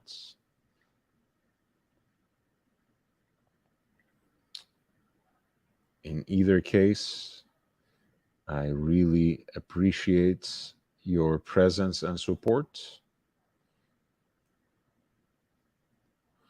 If you wish to support the channel, you know how. I've actually pinned the links in the chat. The options are also rolling in the crawling ticker, and they are included in the video description as well. Members, as you know, get lots of exclusive content.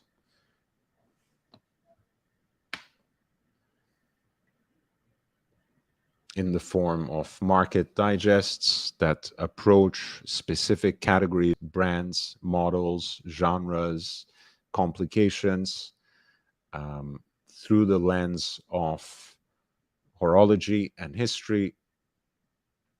And there is an expanding archive of some 24 videos already, and much, much more to come. 3 more videos every day are added there, which is in addition to what you find open to public and available to everyone else as well.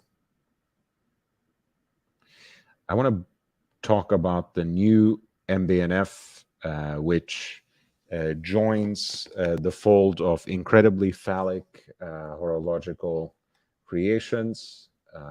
But I will get another drink of water before I do that. Thank you for your patience.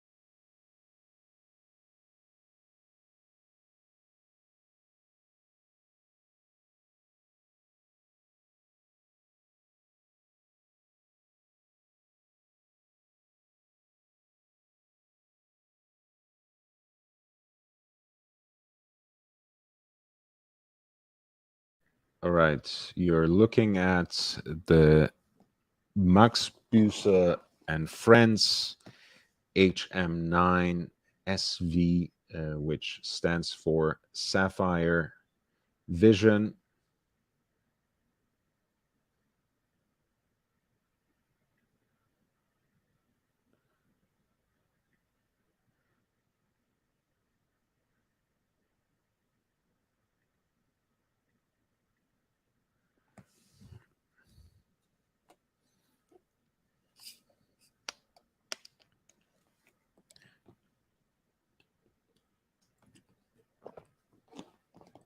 The watch is essentially an elaborate array of sapphire crystals with a metal frame holding it all together. which ends up making the watch basically an exhibition of the entire movement. The movement is itself very special with two independent balance wheels that are joined together by a central differential that averages out their rates and offers, therefore, more precise and stable timekeeping. And its design is ostensibly inspired by automotive design dating to 40s and 50s, but as you can see, it looks what it looks like, and that's certainly not an automobile or any particular part of such transportation devices, but a small phallus indeed.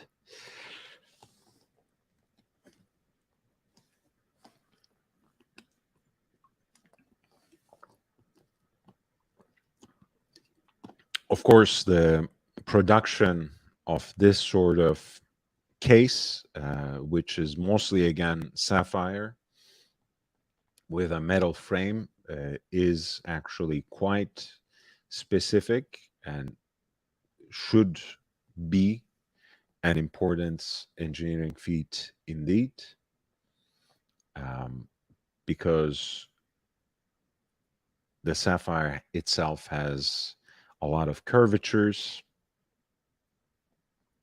whereas, of course, we get simply all too excited for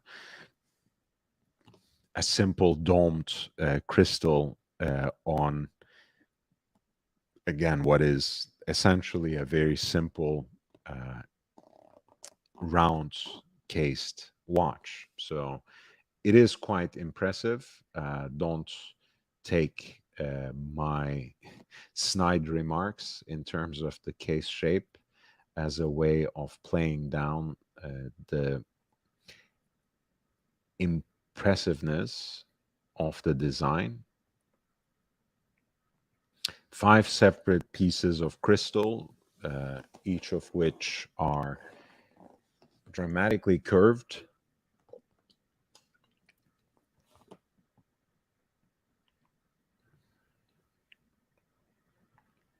Um, of course, the crown is uniquely located at the scrotum of the phallus. You can otherwise say 6 o'clock or something, but as you will see, the dial is entirely in a different place in the watch. This is how it looks from the side. Again, the shape is very distinctive. And that's the dial of the watch, which can be read basically on the side of the shape, right? If you were to hold your wrist, just so.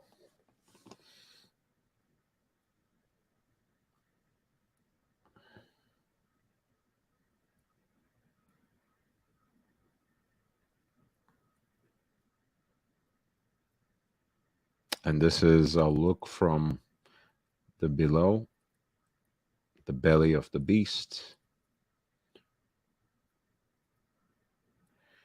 Each version is limited to 5 pieces. One has a yellow gold frame with the movement coated in a green PVD finish, and the other one has a white gold frame, as you see, with parts of the movement coated in a PVD blue finish.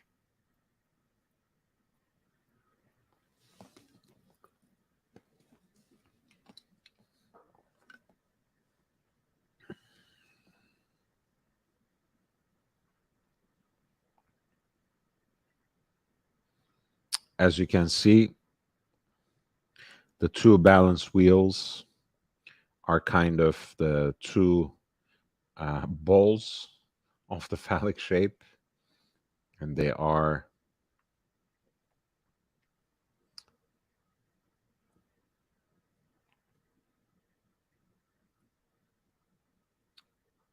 brought together by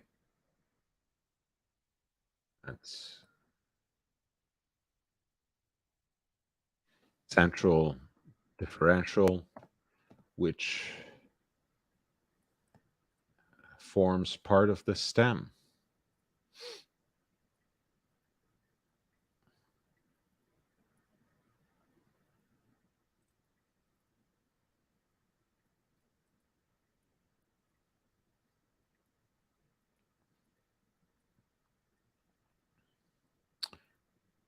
As mentioned, each variant is made in 5 examples.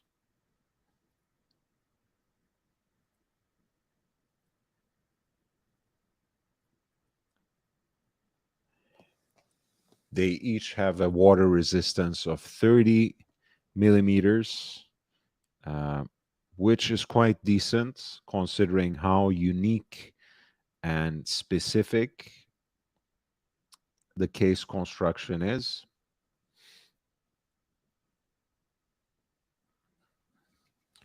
And these pieces, 10 pieces in total, 5 in each variant, are priced right under $500,000, 490,000 to be specific.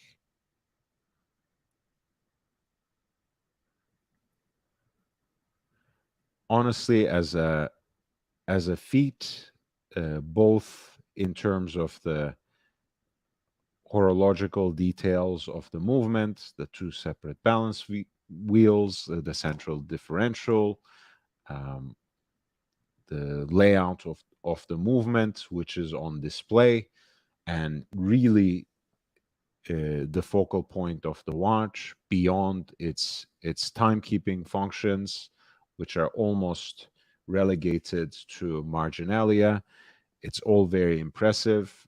Beyond my again my lowball attempts at making a joke out of it. It is a very impressive piece of horological machinery. As you know, MBNF has basically two separate lines.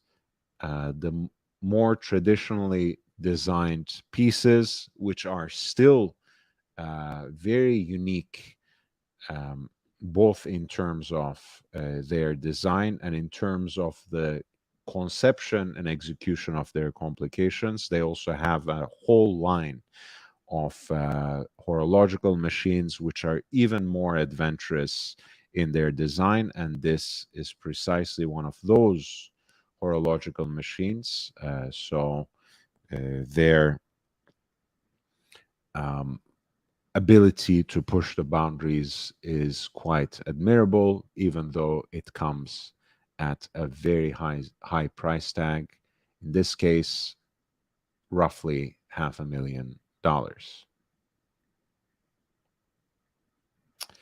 I'm going to share with you one more watch, which comes from one of my favorite brands, or a brand I increasingly uh, find more and more charming. This is Armenstrom, and it is basically, I guess, if you really want to force it, if you really want to force the issue, you can call it their stab at the integrated bracelet sports watch concept. I don't know if that would be entirely fair, but it is certainly a very interesting watch.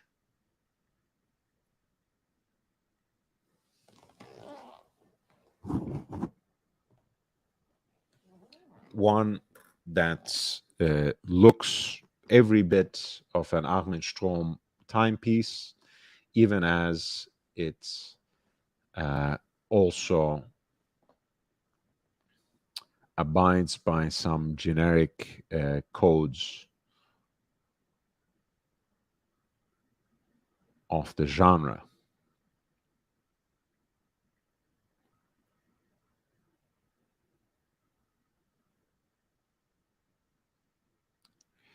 This is going to be apparently a very exclusive first edition of 25 pieces.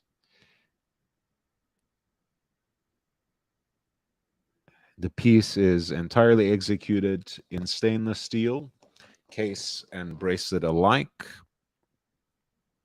and it is called 1 week, referring to its double barrel hand wound movements, which, when it's fully wound, has a power reserve of 7 days. ARM 21, which beats at 25,200 vibrations per hour.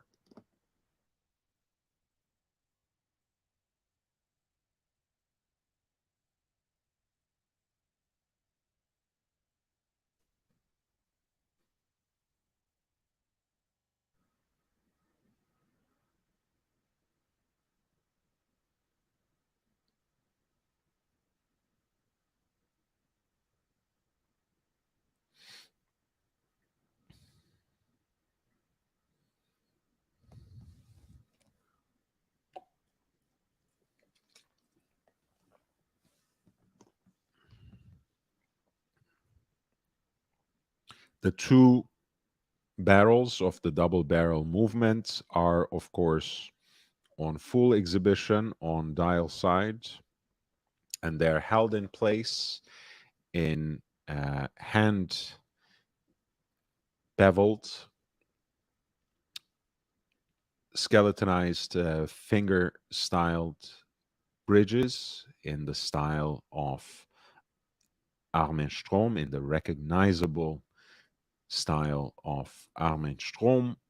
There is an off-center seconds subdial at 9 o'clock in a distinctive black, whereas the base plate of the movement is finished in baby blue.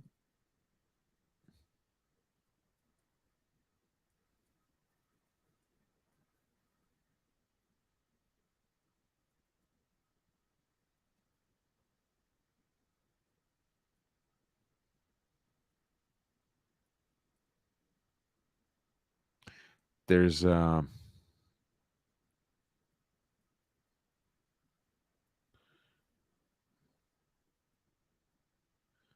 me see.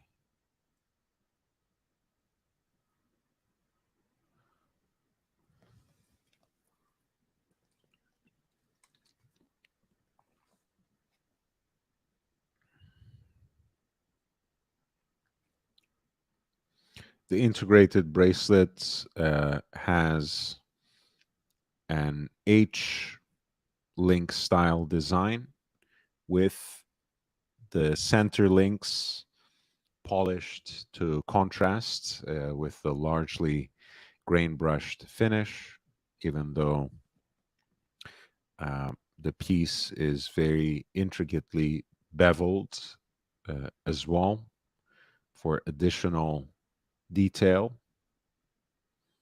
Here's a more holistic look at the piece.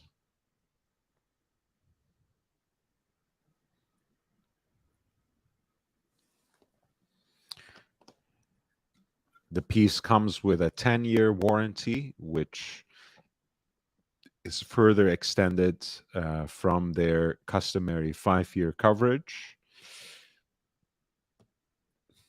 And again, this light blue PVD coated bridge base plates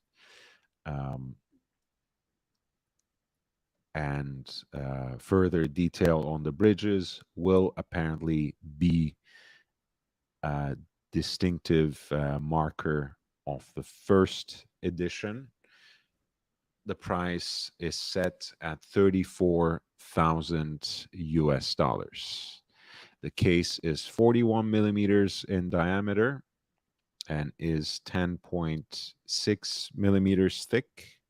Again, all stainless steel, including the integrated bracelets, 100 meters of water resistance. The hands are filled with superluminova,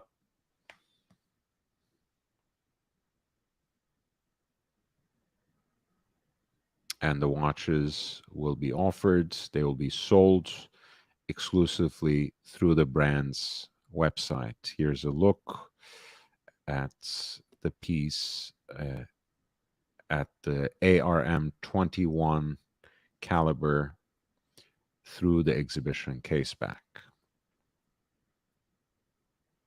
Thank you, Captain. Captain, my captain. Thank you so much. Um, let's take a look at the watch. Big drama show. Yeah, big drama show. Hey, man, I love the guy still. I mean, he's practically retired at this point. His third fight with Canelo was a non-issue basically. There's not much to say. And thank you so much for the super chat. This was going to be my last watch for the night, so you are giving me a little more content, so I appreciate it. Again, we were just talking about the Armstrong 1 week first edition, which will have that unique baby blue detailing exclusively for these first 25 pieces. This is Armstrong's take on the integrated bracelet watch, and they will be sold at $34,000 on the brand's website. But let's look at Captain's request, which is the 15503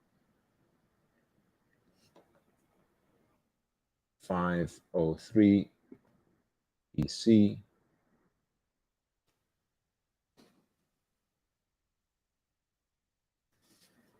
Yeah, I like this.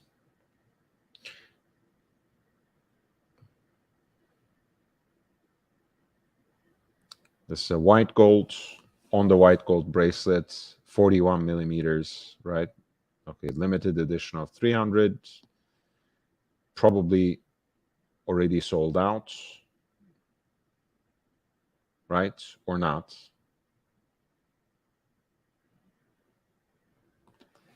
I mean, that's not a bad price, huh? For if you can actually access it at the retail price.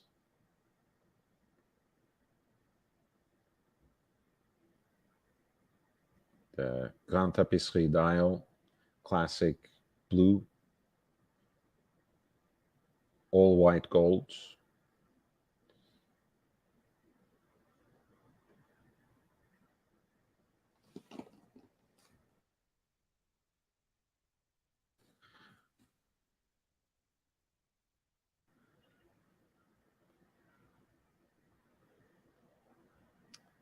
And it has the new caliber 4302,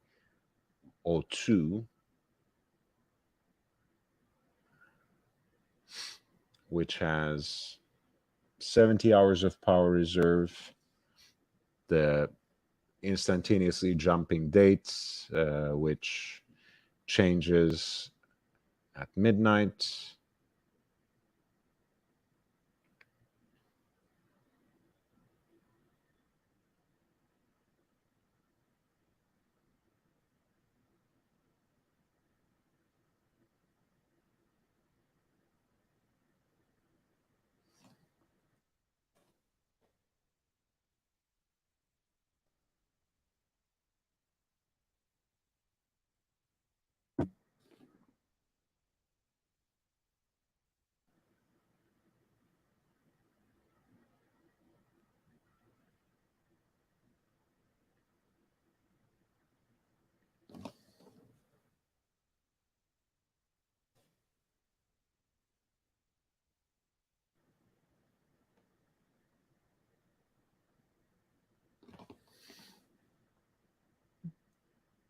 I think this is a very cool watch.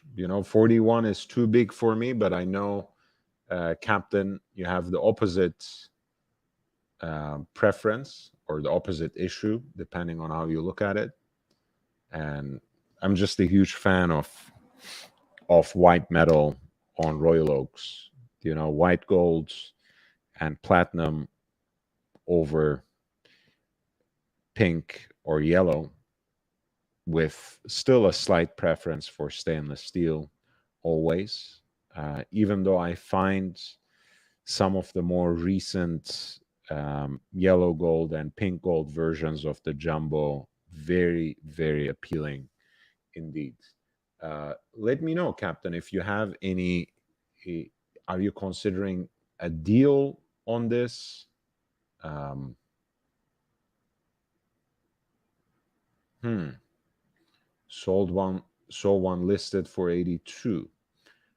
I mean, that's not too bad for a Japanese limited edition because, even if it isn't sold out, chances are that you won't be able to just travel to Japan and get it from one of the boutiques there. I mean, you know how they treat even their local customers, so I wouldn't expect to get a VIP treatment coming from out of the country at an Audemars Piguet boutique. Um, because at the end of the day, what is this? I mean, at retail, including tax, this is already 75,000 almost, right? So it's not an insane premium at that price point.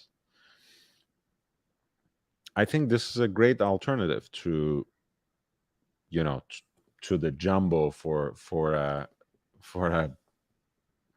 you know for a big boy, so to speak, for someone who just wants something that has a little more presence, something that is perhaps a little more proportionally appropriate.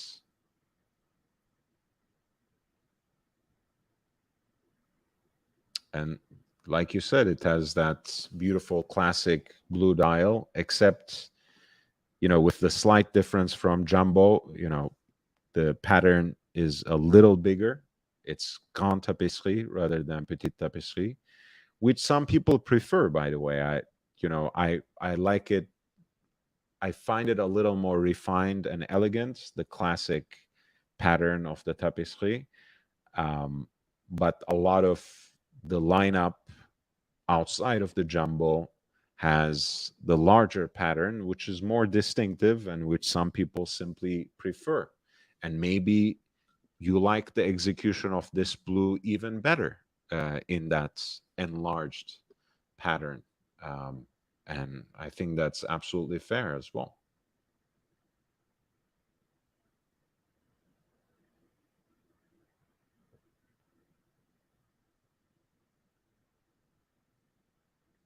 Aha. No comment, GB. Yeah, look, Captain, 82 it's not too bad. It's not too bad. If you can make a deal, maybe you can convince them for even even better. Just make sure it's in good condition. I don't think these watches are too old. They're probably from a couple of years ago, if I'm not mistaken. Um, I think they precede the so-called 50th anniversary, um, which again, to me, in terms of the models, it's a non-event, right? I mean, historically, it's important that we have had this beautiful design with us, which has aged quite gracefully in more than a half century now. Um, but the fact that this is, kind of pre 50th anniversary doesn't mean much to me. And when I look at Chrono 24 now, the price point seems to be much higher. So if if that is an actual trustworthy dealer, if you are getting every piece of that full set uh, in a watch that doesn't seem to have anything funky going on. um, I think that is a very good deal for a 41M limited edition piece in white gold, no less. Right? You are getting the size, you are getting the heft, you are getting the substance, you are getting the weight. Um, that might well be the perfect Royal Oak for you.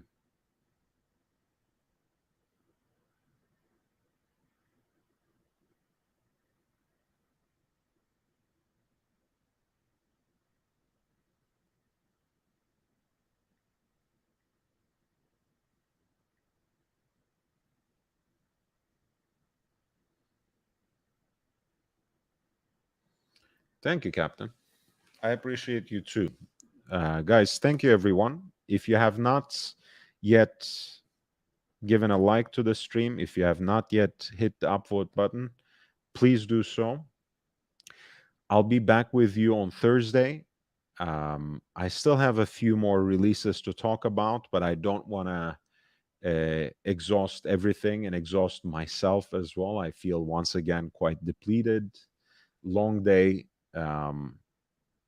hard day, and I will be resting, as you guys know, tomorrow. I'm usually not here on Wednesdays, but um, I will be back on Thursday. We'll talk about more releases from the Geneva Watch Days. That will be day 3 already, and I think I'm still waiting for the green light from I Love Maldives. I think I will do the part 2 of Eric Clapton's watches on Friday. So we have a nice full week of programming.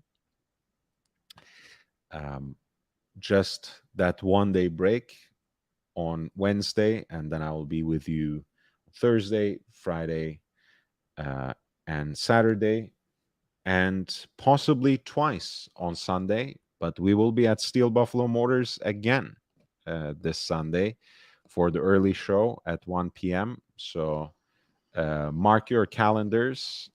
I'll post the links soon enough for all these shows. I just need to put the kind of bureaucratic work in.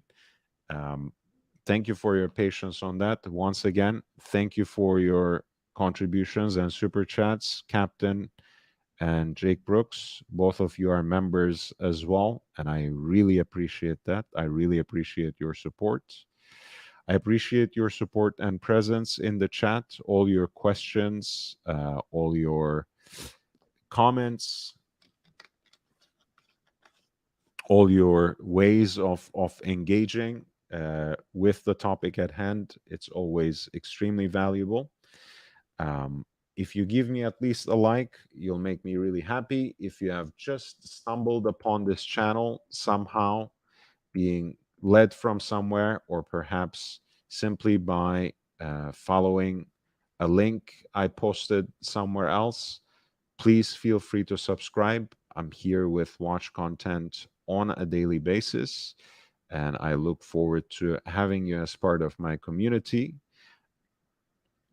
I'll be with you on Thursday. I will release a few videos, or a couple of videos rather, tomorrow. So look forward to that, and please show some love by sending a like, sharing the content far and wide, and helping me expand the community. If you want to contribute to the channel, you know how. The links are there. I really appreciate you. I look forward to seeing you again. Until then, stay safe, stay healthy, wear your watches, and enjoy them. Take care.